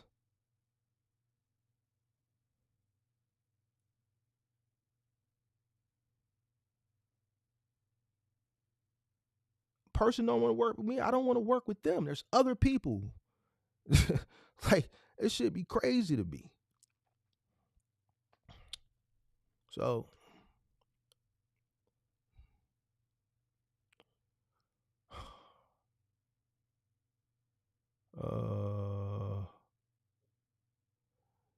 you said that is your CPM? Is it so you have a truck already? So do you have your truck already?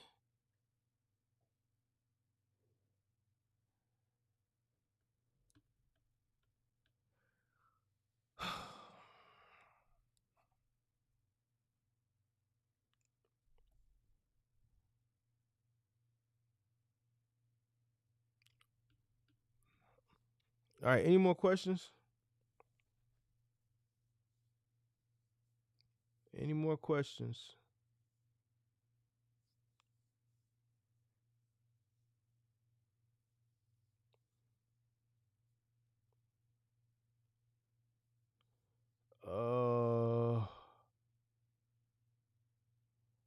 Moving company else say he had a brand new 2024 box truck and lease. It broke down 3 times. I tell people this all the time. One of my new box trucks, the damn transmission went out. 80,000 miles. Like, new trucks break down. Old trucks break down. I keep telling y'all the same thing. Truck's gonna do 2 things. They're gonna make money, they're gonna break down. New truck gonna make money, old truck gonna make money. New truck gonna break down, old truck gonna break down. Now the difference is your profit margins are gonna be a lot higher with an older truck. See, that old truck gonna do the same thing your new truck gonna do. That old truck gonna do the same thing your new truck gonna do. It's gonna make money and it's gonna break down. And I understand that a lot of people that come into this industry are scared of breakdowns, because that's another selling point that your favorite people tell you: go rent trucks because you don't got to pay for the maintenance, which is the biggest crock of bullshit. We done dispelled that numerous times on this channel. All right. You're going to spend way more money renting a truck. Your profit margin is going to be way lower. You're going to buy that truck. Every year you rent that truck, you bought it. Every year you rent that truck is another truck that you could have bought for yourself.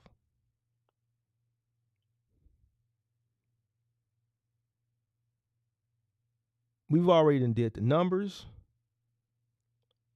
A person that has a major breakdown, that owns their truck, is still going to come out cash flow positive 5 figures than a person that's renting a truck that don't got to pay for the maintenance.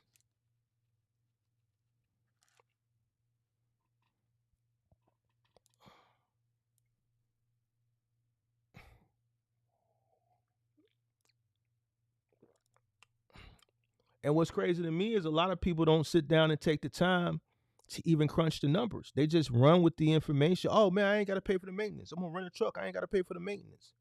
Why you think you're not paying for the maintenance? You absolutely are paying for the maintenance. It's baked into the cost of the rental. You think they paying for the maintenance? How would they make money? How would they be a multi-billion-dollar company if they paid for the maintenance? The way people that drive rental vehicles dog them out, if they had to pay for all that maintenance, how would the company be profitable? This is how we know. This is why so many people fail. This is why the failure rate is so high, 95%, 85, 95%, because people just aren't business. Their business acumen is just not there. And I don't feel bad for you if your business acumen isn't there. You know why I don't feel bad for you? It's because the next person who's your competition doesn't feel bad for you. They prey on the fact that you're a novice. They prey on the fact that you don't want to do what's in your best interest and increase your business acumen. Because to come up here and challenge me and say, oh, well, man, you ain't going to pay for the maintenance if you rent a truck, and then try to substantiate that shit is ludicrous to me.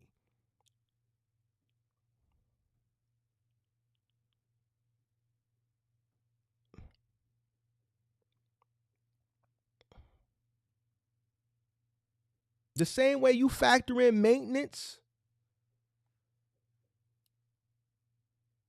with your truck, it's the same way they factor it in with theirs. Your truck is supposed to make money 40 ways going north, hand over fist. The truck is supposed to pay for itself. So if your truck is supposed to pay for itself, you don't think the rental truck is supposed to pay for itself? And then people want to go and argue this shit and then call yourself a business person.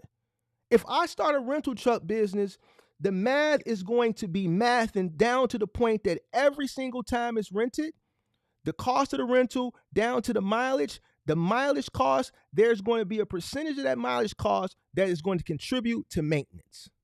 Cole, I brought you up. I was finna bring you on screen once I made my point. You hung up. You gotta give me a second. If I'm in the middle of a sentence, I gotta finish my thought. You gotta hit the link, come back up. I use plenty of examples. You go to Chipotle, you get you a burrito bowl. Every ingredient that you request, they're making a profit off of it. You get the rice, the beans. They know how much it costs to produce that burrito bowl. This is how they determine how much they're going to charge you for it. Even the container that they put it in. Why do you think they use the recyclable cardboard container? Because it's cheaper. You're paying for that container they put it in. There's a profit on the container. There's a profit on each ingredient. There's a profit on the bag, the napkins, the forks, the sides, whatever condiment that they give you for free, that's in there. It's tied into the profit margin. And guess what? Restaurants operate on really, really tiny margins. Some 1.5%, 2.5%. Why do you think some restaurants you see a new restaurant today and it's gone tomorrow? Especially like small restaurateurs that have never been in the restaurant business before. They think just like some box truckers. Oh, I'm gonna open up Sammy's Jerk Chicken Kitchen. Never ran a restaurant business, don't understand the margins, don't understand how to price the product, don't understand that every single condiment that's associated, every single ingredient that's associated with this meal, you have to understand what it costs. And then you run in the business, you don't understand why you're not making no money, because you got people that's on the line, people asking them for extra this and extra that, and they just giving it to them. And then you have to steady order this shit. And now your money is draining. You're not going up because you're spending more money on product because you don't have a specific measure. No, here's a spoon, 1 scoop of this, 1 scoop of that. If they want an extra scoop, it's going to be an upcharge. You making a hamburger, 2 tomatoes. Matter of fact, here's a device to slice the tomato perfectly in the size that I want it, because I need to get 5 slices out of this tomato. You go to certain bars, they ain't letting the bartender freehand pour. They got a meter on there. So they put the meter on there, they turn it over, the meter gonna stop it. They gonna put that meter gonna pour a perfect shot. Why? Because so many bar owners lose money because, man, the bartender see one of their favorite customers that tip well, they order a Don Julio, a Neo, and pineapple, they gonna pour them a double shot but only charge them for 1 drink. So now that bar owner just lost his shot. That's why a lot of bar owners put a measure on there. Y'all want to have the real conversations or what you want to do? I want to have a real conversation. I want to talk to real business people. I want to talk to business people that's really in this shit. How you doing? Yellow. Hey, yo. Can you hear me? I hear you. All right, yeah, my bad, man. I'm driving and shit. I'm in a semi right now. So basically that number, that CPM, was basically what I came up with. Just a rough draft of running numbers and shit. Like, I've been watching you for a minute, and I've been checking off all the things you've been saying and shit, and then some things that other folks have been saying as far as putting some shit to the side for like breakdowns and things like that. And that's the number that I came up with. So I have capital and things like that. I just don't want to grab the wrong shit. I'm in Phoenix and I don't see anybody that's out in this area that, you know what I'm saying, I can understand how the market is. And whenever I Google like average rate out Phoenix, here, I can't even find the right answer. Phoenix is a tough market. Very tough. Seems like it. Yeah. I just wanted to know if that was something to do. Because I can get out. Like, I don't have no problem with driving anywhere. But, You know, I'd like to be regional, but if I got to do what I got to do in order to make my bread just to get going, so I can get some age on my authority or whatnot, I'll do what I got to do. But I just got to program my system for that. That's where I'm at right now, and that's kind of what's helping me. Well, I would get out of Phoenix. If I was you, I would get out of Phoenix. You know, Shit, the whole region is trash. Cause I know, listen, Oregon is trash. I heard that a lot. Well, getting out of. Everybody that I talk to that's in Phoenix, I haven't talked to anybody since I've been on YouTube in 2.5 years. Every time Phoenix comes up, it's just I haven't had one good conversation with someone that's running out of Phoenix. Not one. Dang.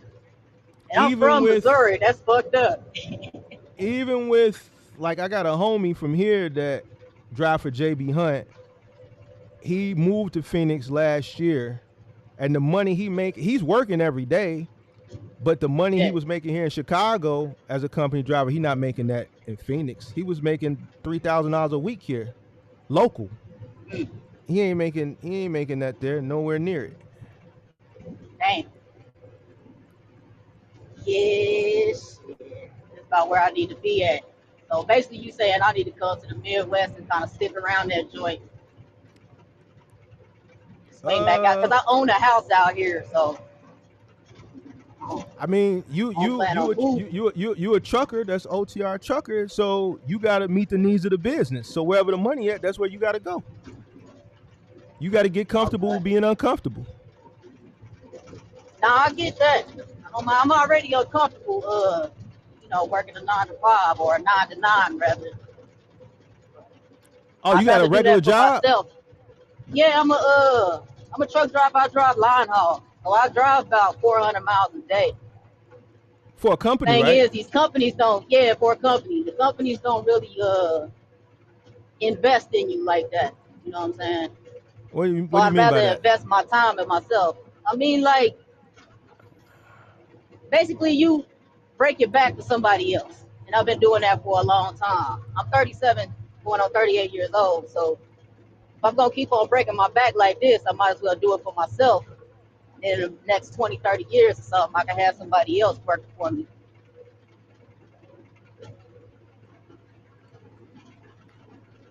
Okay.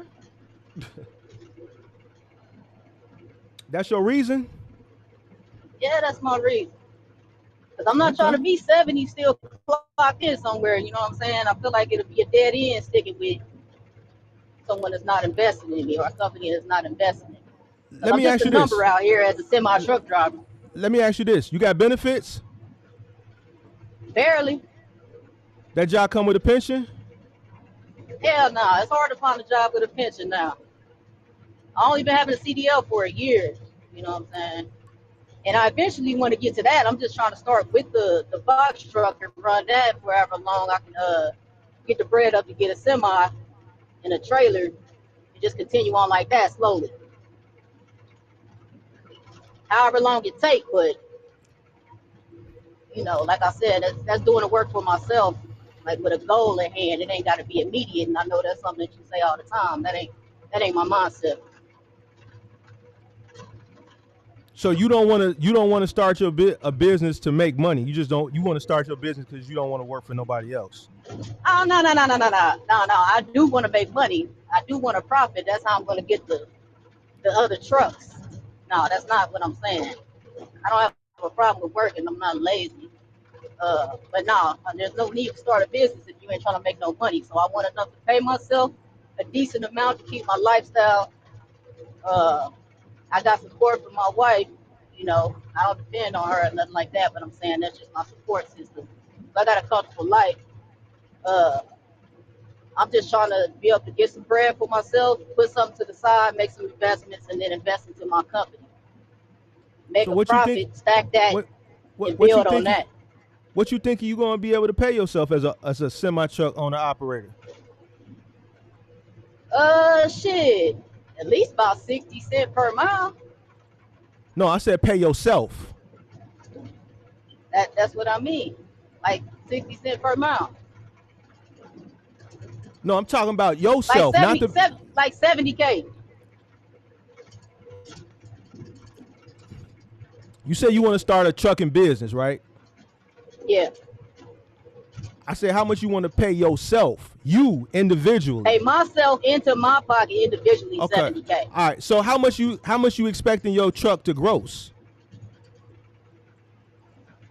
Gross, maybe about 145K. So you talking about with a semi truck or a box truck? Box truck. Starting with a box truck. So Now, let me know if my numbers ain't realistic so I know how to move. they not realistic. All right. So what would I be looking at? So with that 140 gross, that 50% that you expect to pay yourself, that's minus all the other expenses, right? That's what you want to keep, Yeah. right? So Yeah. what about the business then? That's not a 6% margin? You said you looking to gross about 140, right? Paying yourself 70%. Okay, so that's about 50%. You're gonna pay yourself. So what about the business? I don't know. For some reason, I had like 13K that was set out, and that's like minus the expenses. So it was like 13K. Here's what I'm I don't saying. have my paper. I don't have my paper in front of me with all the numbers. You don't need to the be honest. paper. We don't need the paper. If you gross 140, about 30 to 40%, about 30 to 40% of that is going to be fuel on average. Okay.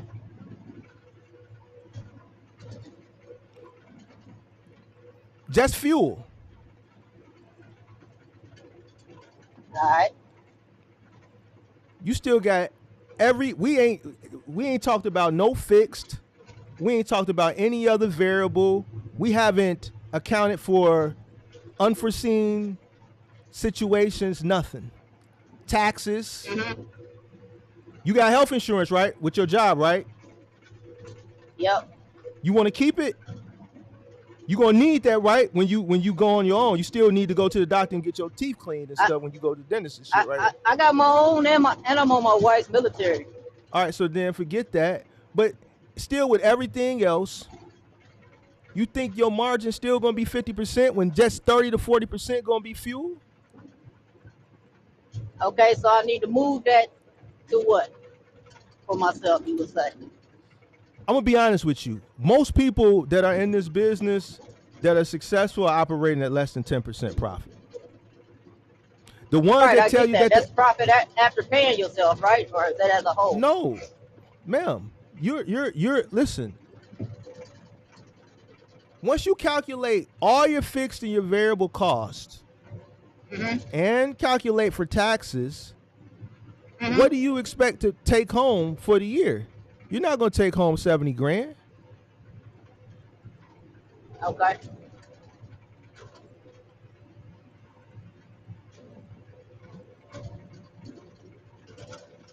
But the taxes are coming out of my 70 though. I don't know if that Ma'am, makes a it's not difference. as no, it's ma'am. All right, so look at the whole number. 30 to 40% gonna be fuel. Right. So I wrote everything individually down and calculated. We just going off your numbers. Well, I only gave you a few of them. That's what I'm saying.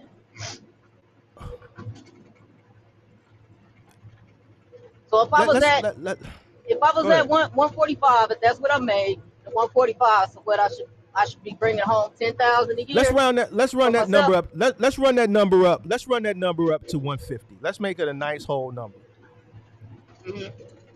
What's 10% of 150? 10% of 150. Yeah. Then that's 15. All right. So now times that. You froze up. We lost you. Come on back now. Come on back. We finna kick it. We finna kick it. We lost her. She going through. She went through a dead zone. We're gonna give her a minute. We're gonna give her a minute. She out on the road. We're gonna give her a minute. Somebody else is in the back too. I think Cole. I think I saw the name Cole. All right, Levant, come on back.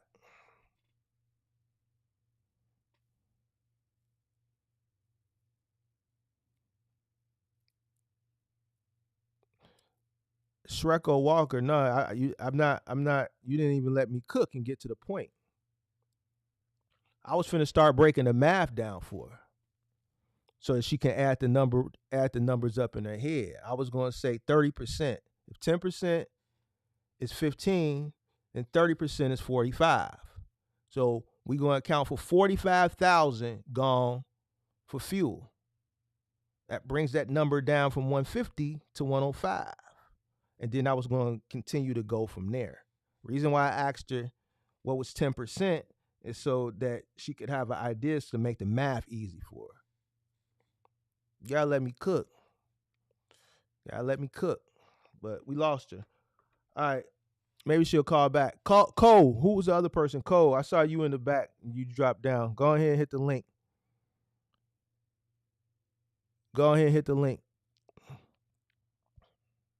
Now, if it's 40%, if she burns 40% in fuel, then that number going to be like 90. Because now that's 60,000. So now she's left with 90. And we still got to account for fixed costs and all the other variable costs. Then once we account for all the fixed costs and all the variable costs, then we're going to account about 30% for taxes. Then after we account about 30% for taxes, that number that's left, we're going to take 50% from that. 50% goes into cash flow, 50% goes into her pocket. And then that's what she'll make for the year.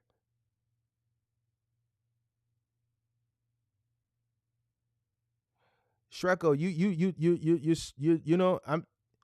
you're missing a point. The reason I asked her what 10% of 150 was, you didn't even let me finish because her phone died. I was going to say times that times 3 or times that times 4. Oh, you're not talking to me. Okay. I was finna say, like, damn, I ain't finished. I'm talking to somebody else. All right, so go, cool. She can call back if you're watching your signal pick back up. You're welcome to call back. But there was somebody else in the back that was named Cole. Cole, the line is open for you now. You can call back up and you can kick it. Cole? Was it Cole? I think it was Cole. Yeah, Cole. Boy, okay, we got somebody else. What was this, MJ? All right, let's see who we got. Yo, what's up? What's up, man? How you What's doing? up, man? You can hear me? I hear you loud and clear. Okay. Yeah, man, people don't, I respect what you're saying, bro, because people don't get it. They just jumping into trucking. It kind of started with COVID. They just jumping into it. They ain't doing the math. That's why the rates like they are. And they don't kept like, and I ain't saying, because I heard you were trying to get her a game. And she probably, I don't know if she was going to get mad, but it sounded like it would have went left. But you right, though. I like when things go left. I love it. Right. I love when things go left. Mm-hmm. You supposed to, because that's when education happening, but a lot of people don't embrace that. Like they think of it as a negative versus a positive, but it's really a positive because you get in the game. But they don't understand, like when you on the road, like you said, bro, you got gas, you got insurance, you got a whole bunch of associated expenses, and profit is what's left over. It's not what you making over a gross period. Like, yeah, you can make 145,000, but how much are you keeping? Mm-hmm. And you're not gonna keep all that, like you said, you know what I'm saying? Because they don't go in your pocket. Now, if you do local, you might have a little better margin, but a lot of people ain't on to that. But yeah, I just wanted to, up you, bro, and salute what your knowledge you giving, bro, and just tell you that because I get where you were going with the numbers and the statistics. I appreciate you. What you driving? You driving a semi truck? Or you in a Box truck Okay. and cargo van. Okay. Yeah. Where you at? Where you Yeah. at? Where you out of? Mobile, Alabama. Okay. All right, man. I appreciate you, man, Yeah. for coming up. Let me know. Appreciate that. Thank you No for problem, watching. bro. Appreciate All you. right, peace, man. All right, be Yeah. smooth. All right, so Levant, you welcome to come back up. Levant, if you in, I'm driving. Sorry, Mark, I appreciate you. Yeah, I know you driving. Come on back up though. We can deal. We know you driving. We can deal with the interrupted services from time to time. We're gonna be patient with you. We're gonna get through it though. We're gonna get through it. We're gonna get through it. You gotta come back up. We ain't gonna let no. We can't that service interruption. No. You gotta come back up so we can finish this conversation.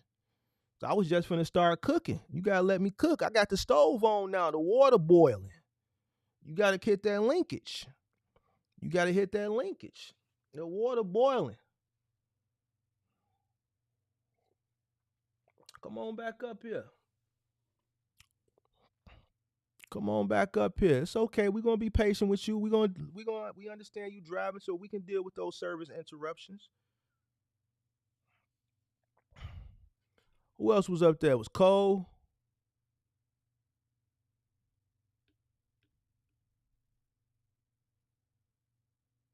All right, so we waiting on Cole and Levant.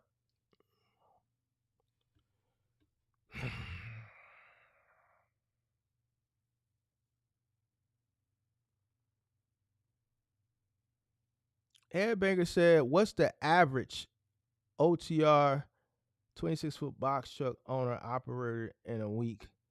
Not gross, but net." You talking about to pay yourself, or you talking about net for the business minus you paying yourself? What we talking about? Matter of fact, the poll, if you scroll up, you'll look at the poll that I did earlier, and you see what the majority of the people are making, and then you can do the math yourself. You can look at it from a perspective of anywhere from 2 to 20%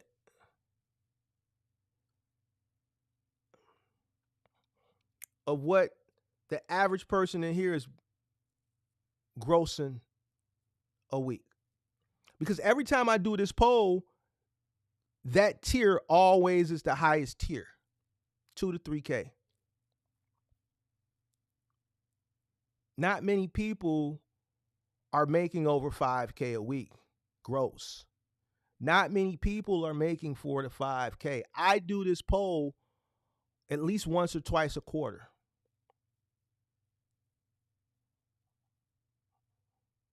Nobody's going to come up here and lie a lower number. That's why I appreciate everybody that interacts in the polls for being honest. So the numbers that are fabricated on the internet that a lot of people see are fabricated, which also proves my point and proves the data that 85 to 95% of the people that come into this business from any perspective, from box truck and semi truck, fail. Margins are low. And most people can't sustain the business and their personal living off one truck. The data is there. Data's there. Hey, Cole, I got you in the back, but I can't see you. I got to see you on camera before I bring you up, boss. Appreciate you. I got you in the back, Cole, but you got to unmute and you got to come on camera. I need to be able to identify you. Make sure you're not, can't be bringing, got to make sure. Okay, he hung up. Try it again. If you're having issues with your camera, just make sure you got your camera on and your audio.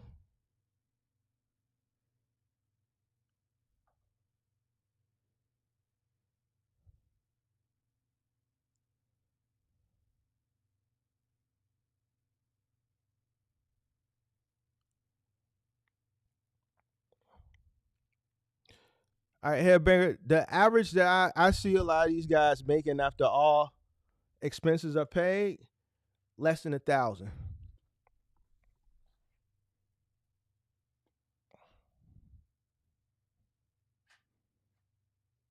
Less than 1,000 a week.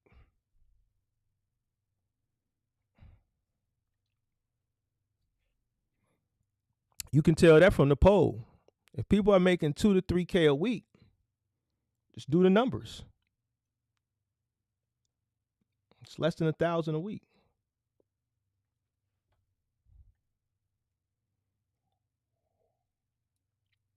Now, I know some of your favorite people are saying otherwise, but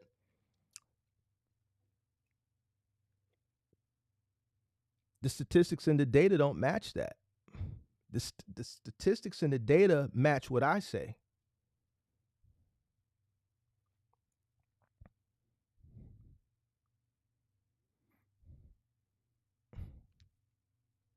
Less than 1,000, sir.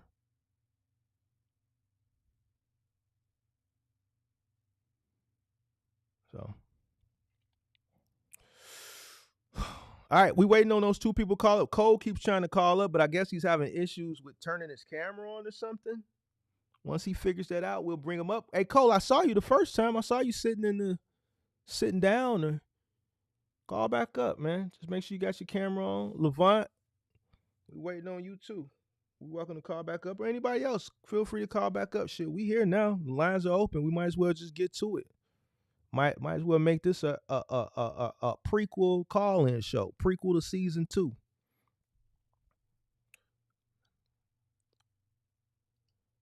Ed did great. I appreciate you.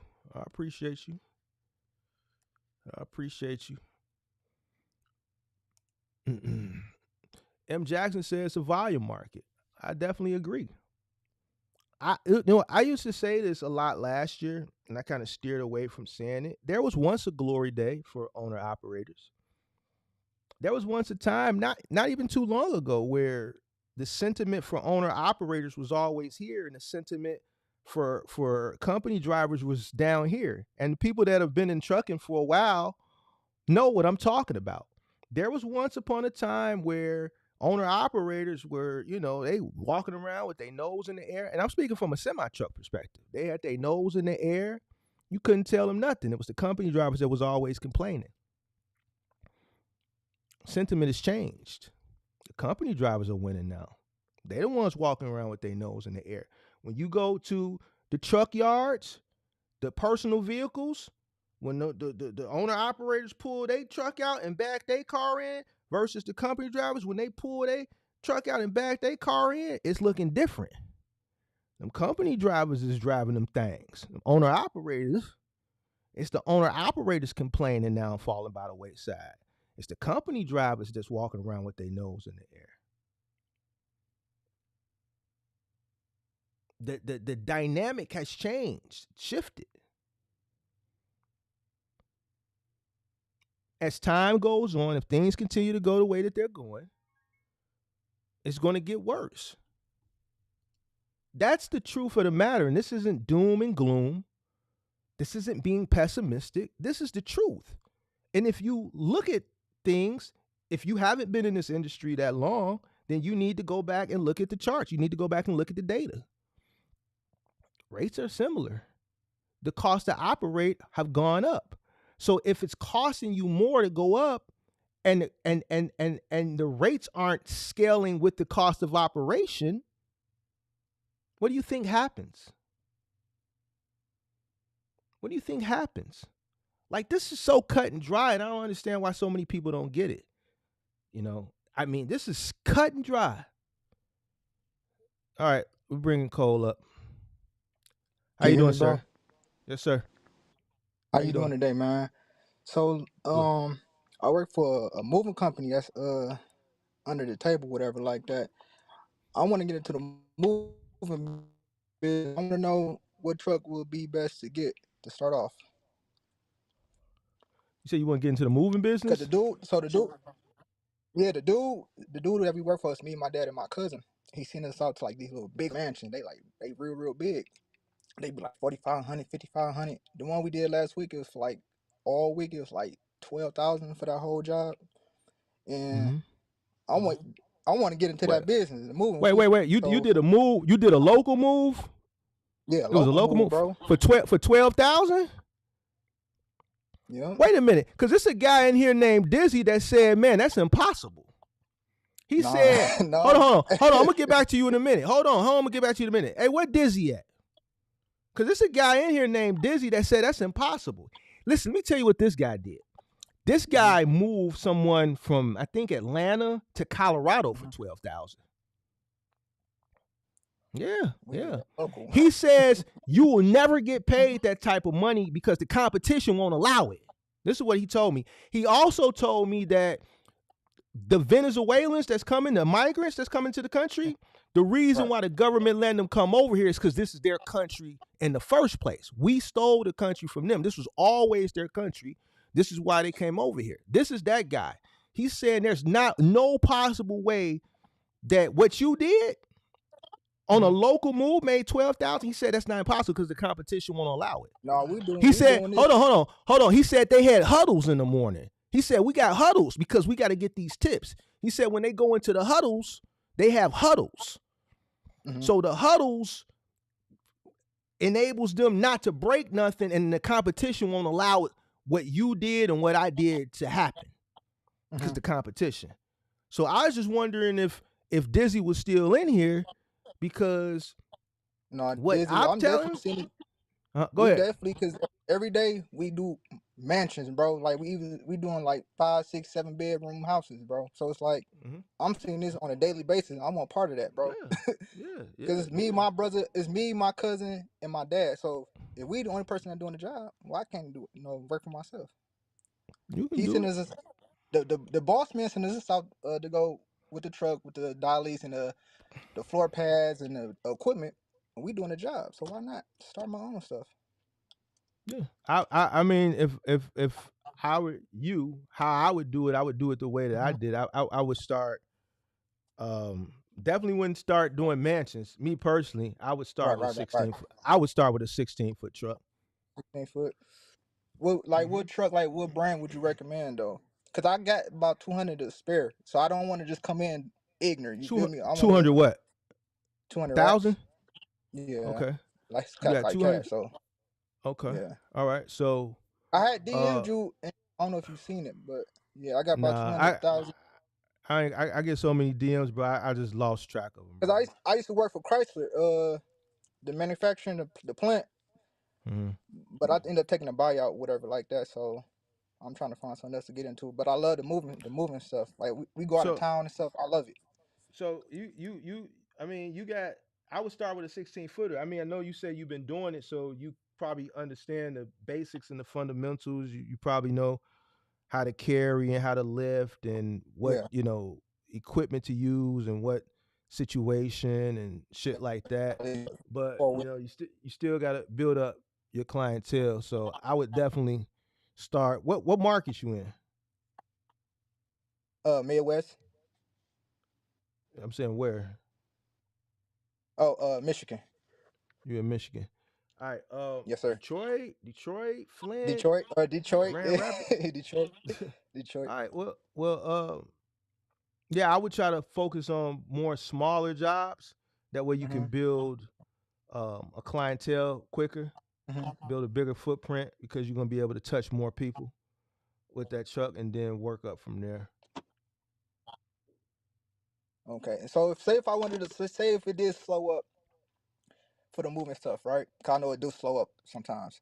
What would you recommend after that? Just if it's slow up, if I put my money towards this truck. Well, here's the thing.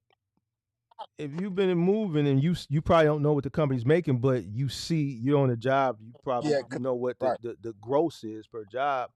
If you run moving season hard, like you're supposed to, from the end of March to the end of September, you should have enough money that if you want to take the next 6 months off, you can, and still have money left over when moving season start. Because my first year in, I did. And when it slowed up, I didn't really understand why I was slowing up because I was learning the business, but I had so much money that those little twos and fews that came during the slow season, I took them, but I had so much money that a lot of people don't know, man. It's a killing in the moving game, man. You can make a bag. I be seeing this man every day they write the check, and they give it to us to give it to him, I be like, dang, bro, it Hey, can be bro, us, you know? bro, you listen. When I first started YouTube, I told people that. You know what they did? They made fun of me. Nah, it's a bag in that moving They stuff, they bro. they made fun of me. They was heavy in the Amazon relay, OTR, because it was during it was at the tail end of the pandemic when I started. And I came in talking about the moving, how I just, came up on moving and final mile, and they made fun of me, bro. They made fun of me. So I got a question. One more question for They you. sure did. I For told them the that the money was in insurance the for the moving. They moving, made fun of me. what insurance did you use for the moving stuff, man? What insurance? I had a broker. So my You broker got a got me broker? insurance. Yeah, we did Mercury, Acuity, and when I first started, we had Grange. Okay. I had Progressive for 1 year, and then Mercury, So you said get a National 16. Fire and Liability, and Acuity. Okay. Yeah, cause that's my next step, man. Cause I love it. I like seeing people smile once we get done. You know, they be like, I love the way you guys work. You guys move fast. If we go in, we don't tear nothing up. Anything they need done, we do it for free. You feel me? So it's like I love it, man. What you mean? Anything they need done, you do it for free? Cause we not getting paid for it. He not gonna get us no extra, so we be trying to look out for the customers. What you mean? What they need done? I'm trying to figure out what you mean. What they need done? So say if they want like the refrigerator upstairs or in the basement, even though we ain't supposed to do that, we do it anyway. But the boss how your boss charge? He charge flat rate or he charge by hour? Man, he give us $15 an hour, bro. So why are you stopping the clock? If customers still requesting stuff, you supposed to keep the clock rolling. The job don't end until everything's done. He be playing right. He a dirtbag. He be playing them, bro. And that's what you mean why he be I playing can't them? work for him no more. Like I don't get what you're saying though. Like how you doing it for free? So he'll tip. So they tell us we want the refrigerator in the living room or the basement, but he be like, no, don't do that. We don't do that. But I'm like, huh? That don't even make sense, bro. What you mean you don't do that? Whatever the customer, you moving. So if they want shit moved, you Right, move. You just keep the clock rolling. Right. But he be trying to get in and out. Is he on the jobs too? Nah, he ain't on the jobs, but he be How calling. many trucks he got? How many trucks he got? A lot of them. I'm saying, how many? What's Russ like a 5 to 10, 10 to 20? Probably like 10 to 20. And he's under the table? He's not licensed? No, he pays us under the table. I don't know if my stepdad gave me in this BS, bro.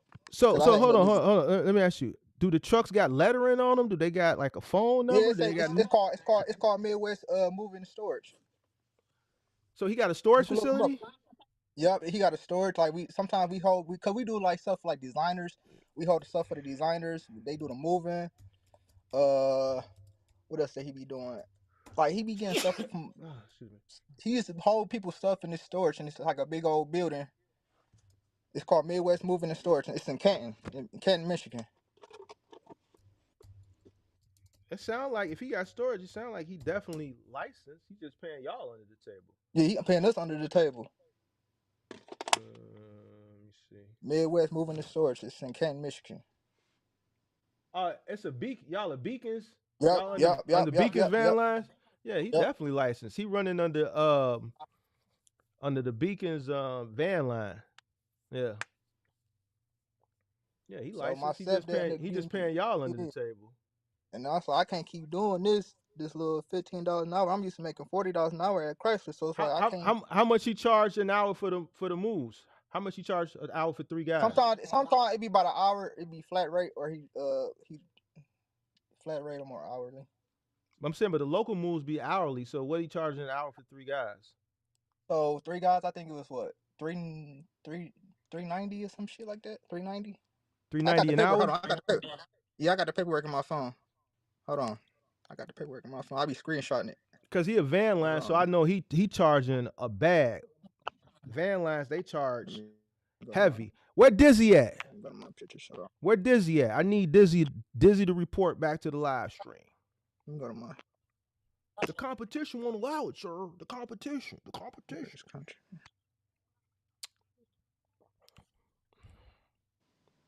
So this one say 29,000 pounds.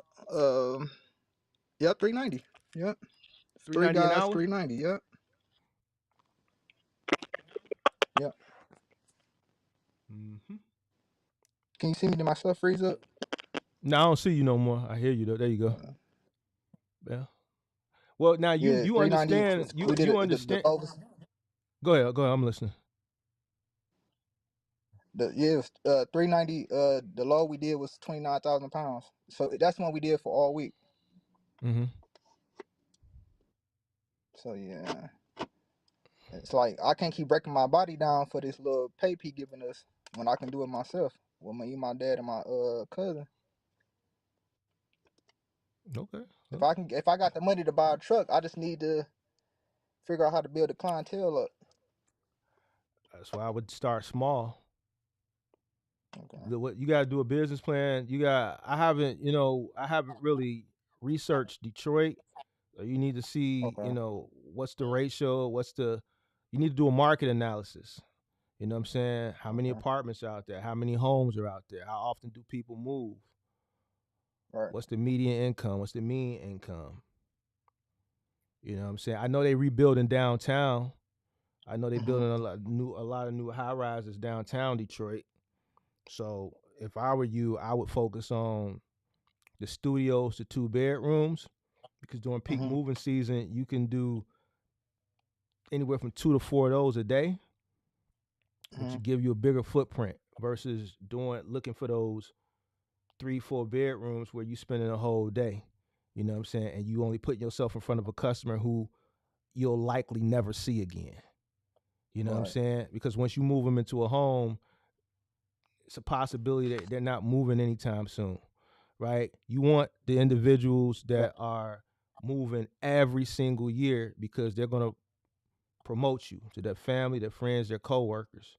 And most people that move in apartments, they move every year, right? So Hey, this look, is I how had it's watched going to that allow you to build video. your business. I had watched that video you did the other day when the lady said she wanted to get into the moving game. She told me I can do the moving business. She ain't never seen no piano before. And see, listen, when these women come up here, bro, and they be talking this shit, bro, I be trying to be, cause see, here's the thing. I don't care about getting canceled. I just be trying to be respectful, bro. Like, and that goes to what I be talking about. People be so desperate.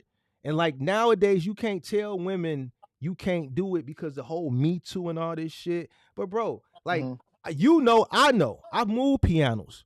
You know what I'm saying? You put them straps on, you stand at piano, your knees, bro, your knees and shit. Once you stand, you grab that stand, your knees, you be trying, man, listen to them, bro. Like they Hey, talk look, we about, got I to go can on do the it. incline the other day. Bro, they be tripping. I want to see one of these women that think they can move. I want to, like, I would love to see it. I would love to see it. I wish I could be there. You dig what I'm saying? So I could just see them break down. Like they just want to be men so bad, bro. I don't get it, bro. But whatever. But I appreciate your time, man. I had just joined your Discord, so I'll keep in touch with you as far as how I go about everything and let you know how everything go for me.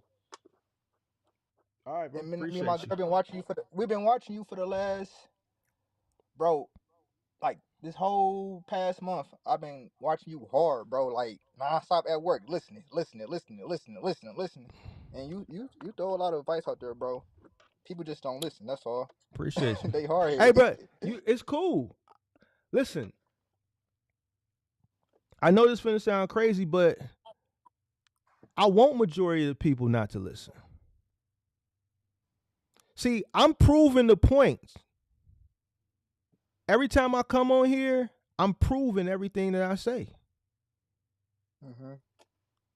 Majority of people don't listen, but we need people to not listen, because there's plenty of things out there that we need people to do. Everybody can't be no boss.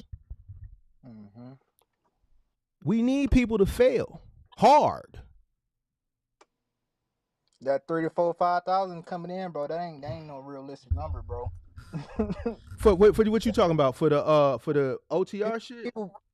People be saying I got 4, 5,000. You gonna need more than that, bro. Oh, you talking about coming in, bro? Listen. You need more than that, bro. Listen, we need people like that too. We need people to be naive. We need them to come in and blow they 4,000-5,000, desperate, so that they can go You gonna back blow to their that in a job. week. Listen. I'm tired of waiting in long lines when I go to these stores and shit because don't nobody want to work. We need more people to go back So to work. I got a question. If I they need coming more in with, people to fail. if they saying they need 45,000 to come in, but that's your down payment for your insurance, you still got to get the BL3, See, all the other stuff. here's the thing, bro. The only way you coming in that low is with a rental truck. And that's Yeah. barely, right? So the few people who can skate by and come in with that low amount of money, they don't have any money to operate. I've talked to a couple people within the past 30 days that have entered into this business and exited in this business within the past 60 days. Mm-hmm. Like these people ain't even lasting the full quarter. Because somebody like me to come in and do the OTR, I know I wouldn't profit because I got to high. My stuff is high, bro. My living is high. Listen. People deem me credible. If I decide that I want to become an OTR truck, if I want to get into the OTR lane today, with my current cost, and I'm going to come in low as possible, I would fail based on my current cost of living. Right. I would fail. There's something I would have to get rid of something. I wouldn't be able to sustain with what that industry would allow me to be able to pay myself, if I could pay myself at all. And this is how you look at a business. You have to measure your risk tolerance. So I would have to make a decision. And that's what a lot of people don't do. Even if I came in the correct way, right, with a bag of money, if I don't make adjustments, I'm still going to fail. I'm not going to fail as quick as them, but eventually I'm going to fail in the long run, or I'm going to cut my losses before I blow through my money. You see what I'm saying? Right. With the ideal of running up a bag with one truck. Now, if I come in with the understanding that I'm going to scale, then that's a different thing. But even still, there would have to be sacrifices made. There would have to be adjustments. And that's what a lot of people just don't understand. He talking about, I'm coming with 3 trucks and I'm gonna put a guy in each truck. I'd be like, that dude is delusional. Crazy, a lot of these guys boy. is delusional. A lot of these guys delusional. Crazy. A lot of these I don't guys know how delusional. they doing it. I don't understand why they think this shit is like see, because here's the thing, I don't watch, the shit that they watch that get them in this euphoric phase of whatever the fuck it is that they be thinking about, why they be really thinking this shit. Like, I don't watch what they watch to understand why they feel like how they feel. The shit that they watch that makes them believe this, I don't know where, I hear about it, but I don't go watch these people. You feel what I'm saying? But they believe this shit. Just like you said, people ain't saying nothing about the health insurance, the taxes. My health insurance high, bro. So I already know. Hey, and like my health insurance high. How much you pay for health insurance? I don't even want to. No, tell me. Tell me. I got a newborn. Me and my girl. It's like $1,200, bro. $1,200. Okay, mine is $700. And I told when I was talking in the chat the other day, some person in the chat was like, "Damn, that's expensive. What, you got cancer or something?" Like, see, I don't even know where these people live at. These people be middle Americans that, listen, bro, I live in Chicago, bro.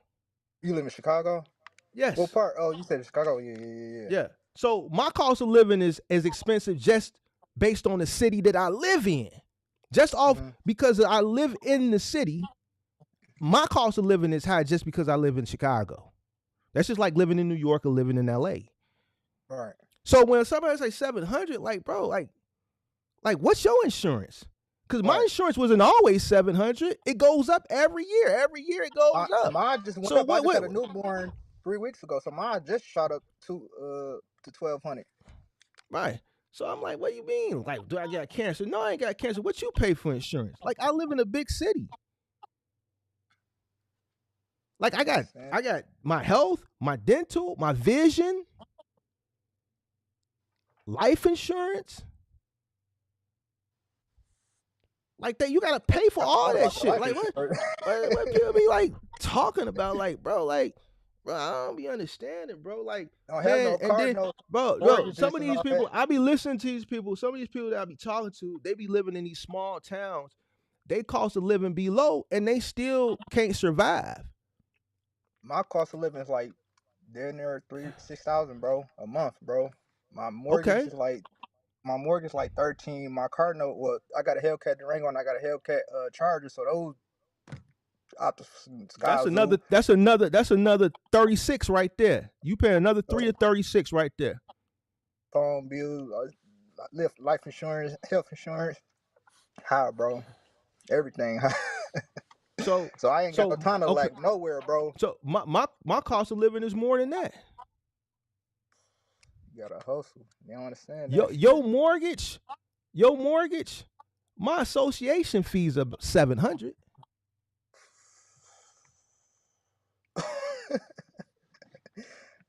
My association fees. Just the association fee. Hell no. They don't understand, bro. So I'm like, man. So I don't know, bro. Like a lot of people just got shit fucked up out here, bro. Mm-hmm. Like they be watching YouTube, TikToks, bro.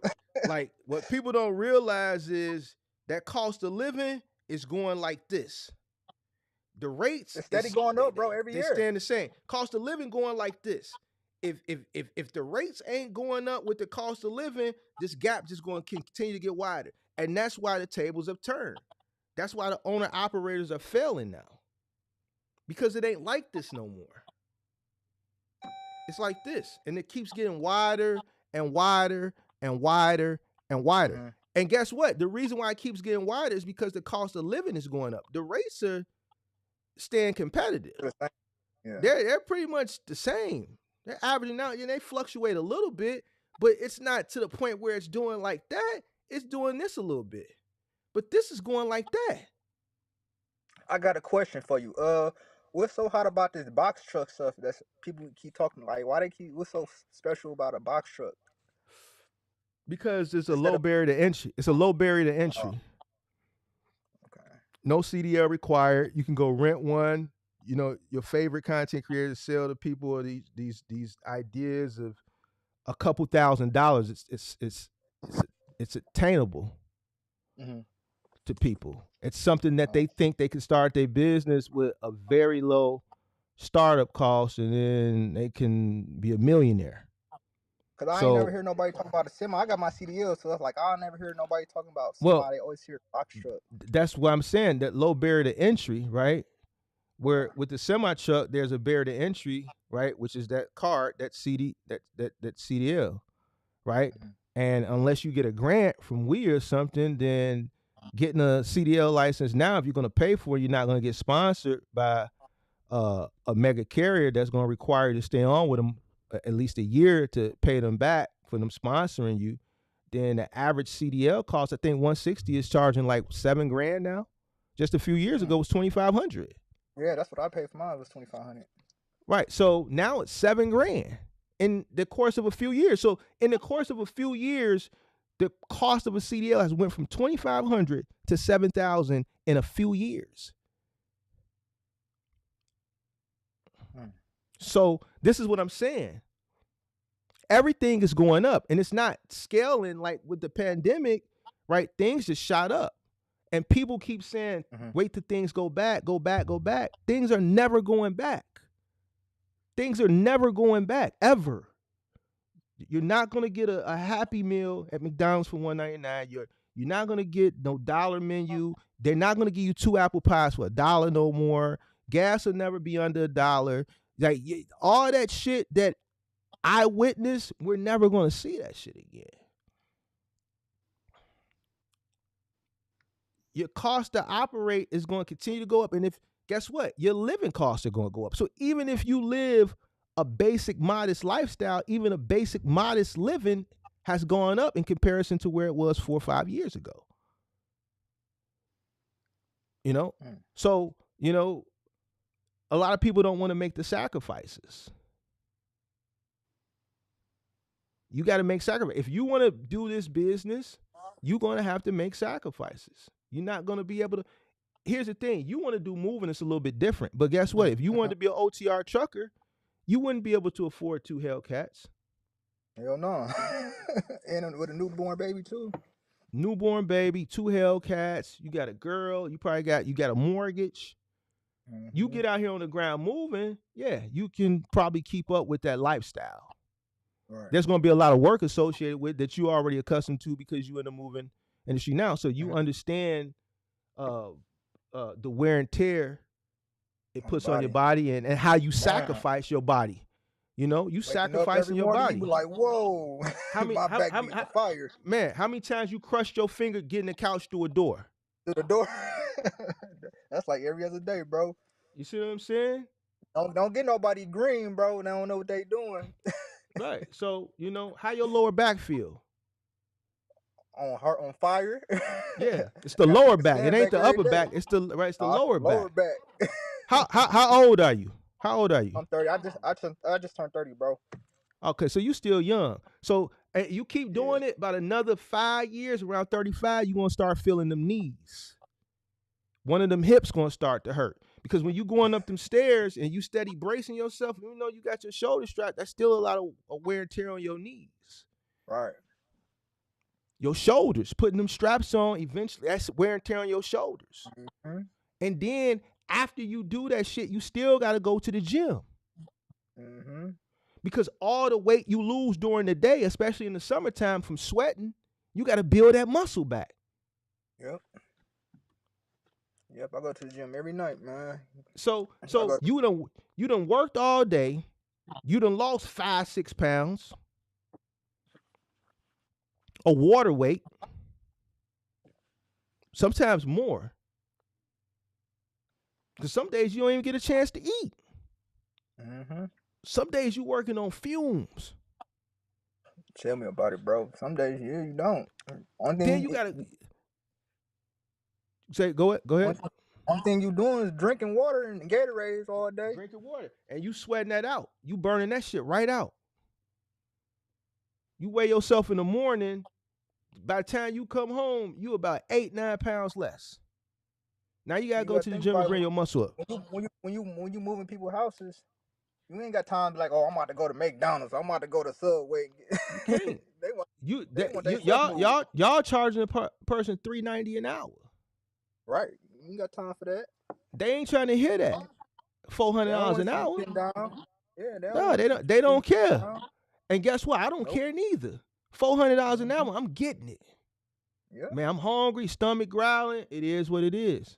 Now you got some customers, especially on those long moves, they'll order Jimmy John's or some shit pizza, and they'll force you to take a break because the tips do be good with these moving jobs, though. I can't say that. The tips do be good. Oh yeah, the tips were moving. Oh, great. Great. Yeah, a lot of tips, bro. Yeah, the tips is great. Tips is great. Moving is probably one of the best tip service industries that I've ever come across. Man, I remember I got a tip for like $700, bro. Oh yeah. How many celebrities you moved? We did I did probably about 12 so far. We did Eminem, we did what's his name? Kid Rock, some football players here. We did a lot, bro. And some of them be having security. I love it, bro. This moving stuff, bro. I love it.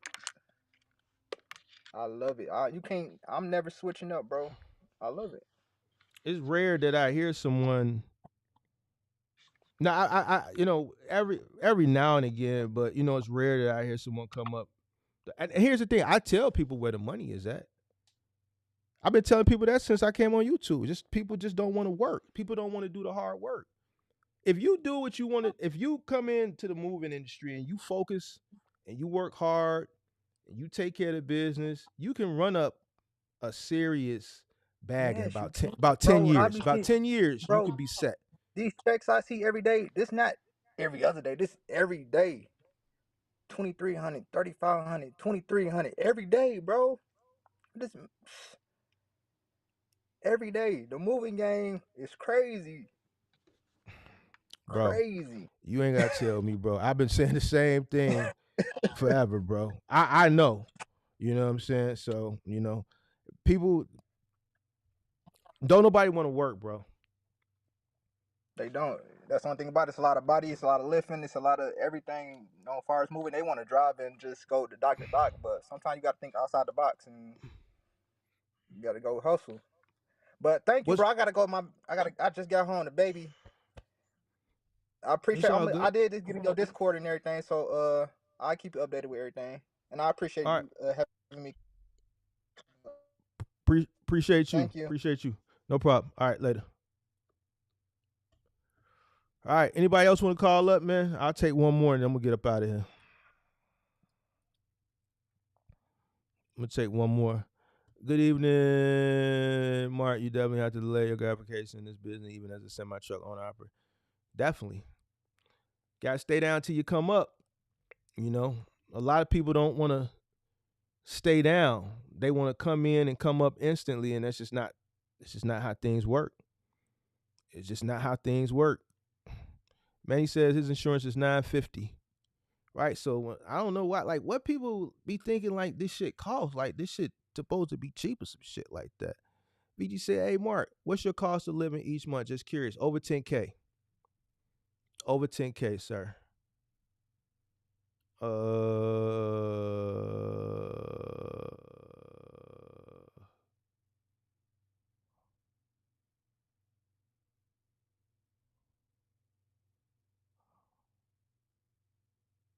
I got a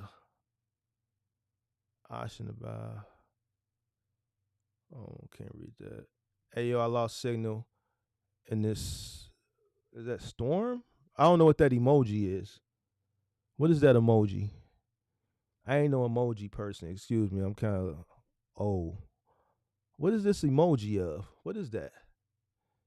What is that? But I got you. Basically, regardless, my best bet is OTR. Atheist 3,500 miles a week with atheist my CPM. I don't know what atheist, what you talking about, but oh, she in the desert. That's what that is? Oh, okay. I'm like, man, what is that? I ain't know.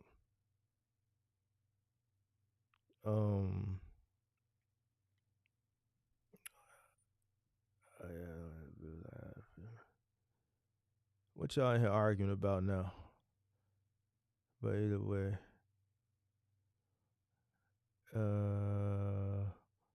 any more questions? Anybody else want to come up? Link is pinned to the top of the chat. Link is pinned to the top of the chat. I just want to make sure I ain't miss any questions in here. Man, he said he don't pay nobody $15,000 hourly. I think $15 an hour in 2024 going to 2025 for a mover is crazy. It's crazy. So if Van Lines is paying people that low, let me see. Let's see.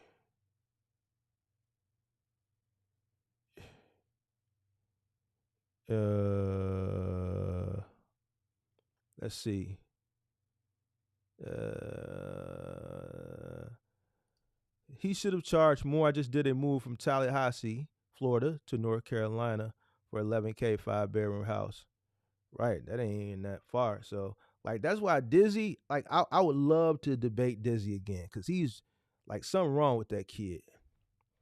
Like, something wrong with that kid. Whoever he was running, moving for, they was just ripping themselves off. Like, bro, like, something wrong with kid.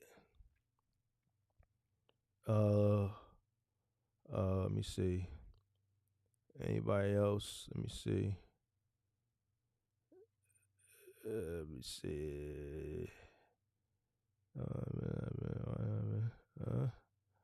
All right, so yeah, so I don't know, guys. Like, next week I want to talk about something else, man. I want to get into just other shit like ethics and shit like that. I want to talk from other things in business. I understand I'm gonna have to keep covering calls. I'm gonna have to keep debating this shit. I understand why. I don't mind doing it, but where I do, what just puzzles me is just how novice have pushback, but then the information that you're being fed that's misleading, you buy into it. Like, and that shit doesn't even make sense. I try to look at things from a perspective um, of not knowing. Okay, Mark, if you didn't know this industry, would you be misled? No. Why? Because I see things in other industries. I see financial gurus. I see there's a guy promoting storage units or buying storage companies. I see people promoting drop shipping. Like, I'm not even in drop shipping, and I know drop shipping is dead. That shit is over with.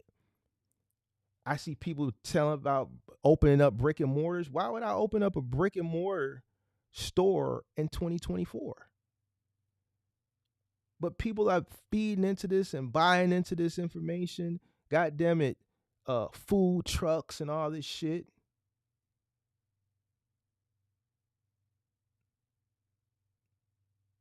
Like I look at other things. Okay, let me look at some industries where I'm not well versed in, and let me see what these influencers are feeding people who are interested in those industries. And me just listening to them, I know it's BS.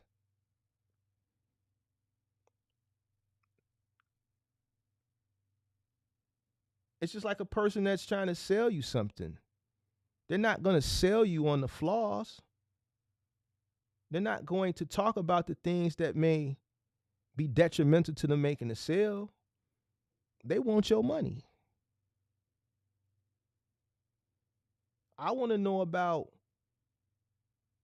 the bad shit too. Anybody that I'm spending that amount of money on, I want references.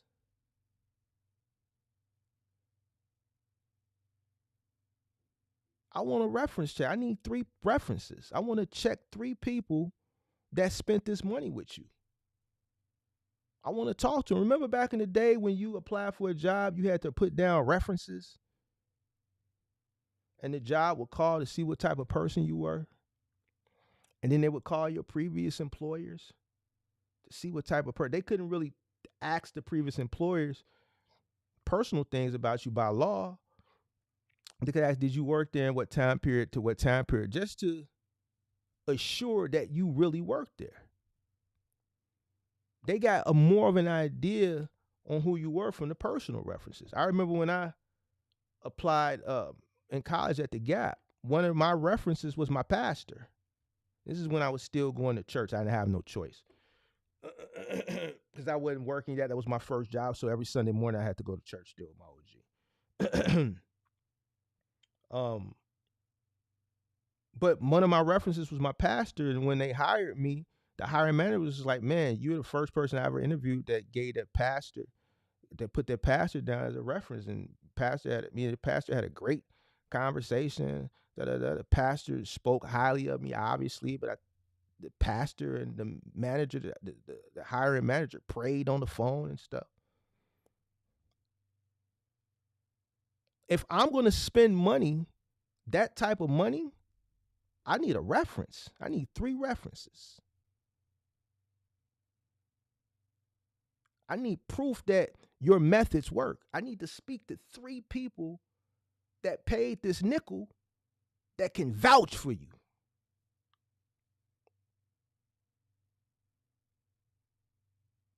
Y'all won't do that. Y'all just buy into it, but then challenge the truth. That's crazy to me. I don't understand that. That's crazy. That's crazy, bro. Like I give so much valuable information,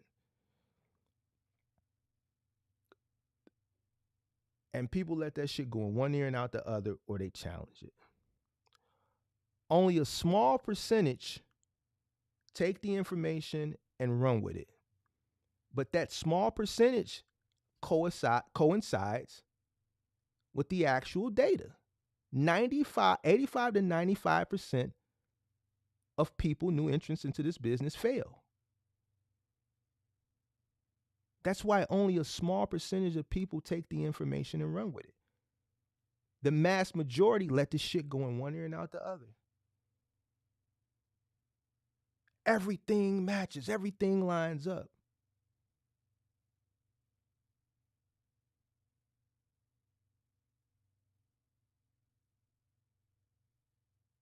Some people that run an OTR that live in middle America with these low cost of living, how do you fail when your cost of living is only $3,000-$4,000 a month? How do I got guys that I talk to in my Discord that live in New York that's winning? How y'all let a guy in Chicago beat you when your cost of living ain't nothing but $3,000? All in. Mortgage, rent, child care, food, and you run an OTR. How do you lose when you only need $3,200 to live?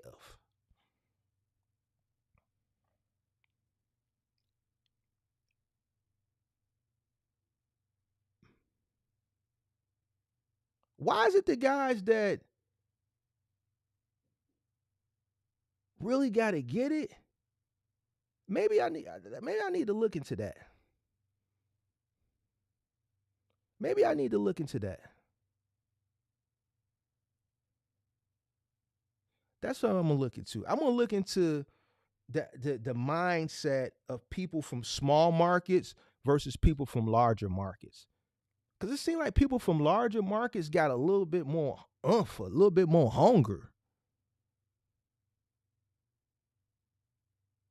Why is that? I'm gonna research why is it that people from larger markets are more, I don't want to say more successful because I want to do the research for it, but just for me just listening to people, it seems like people that come from larger markets are just a little bit more grittier and hungrier, and I'm gonna research that. I'm gonna research that. All right, y'all. All right, I've been on long enough. I don't see there's no more questions. We'll probably cook up tomorrow. Maybe tomorrow we can get to some other things. I appreciate you guys. It's been a good week. Hopefully everybody learned something. Until next time, y'all. Make sure you hit that like button on the way out. Peace.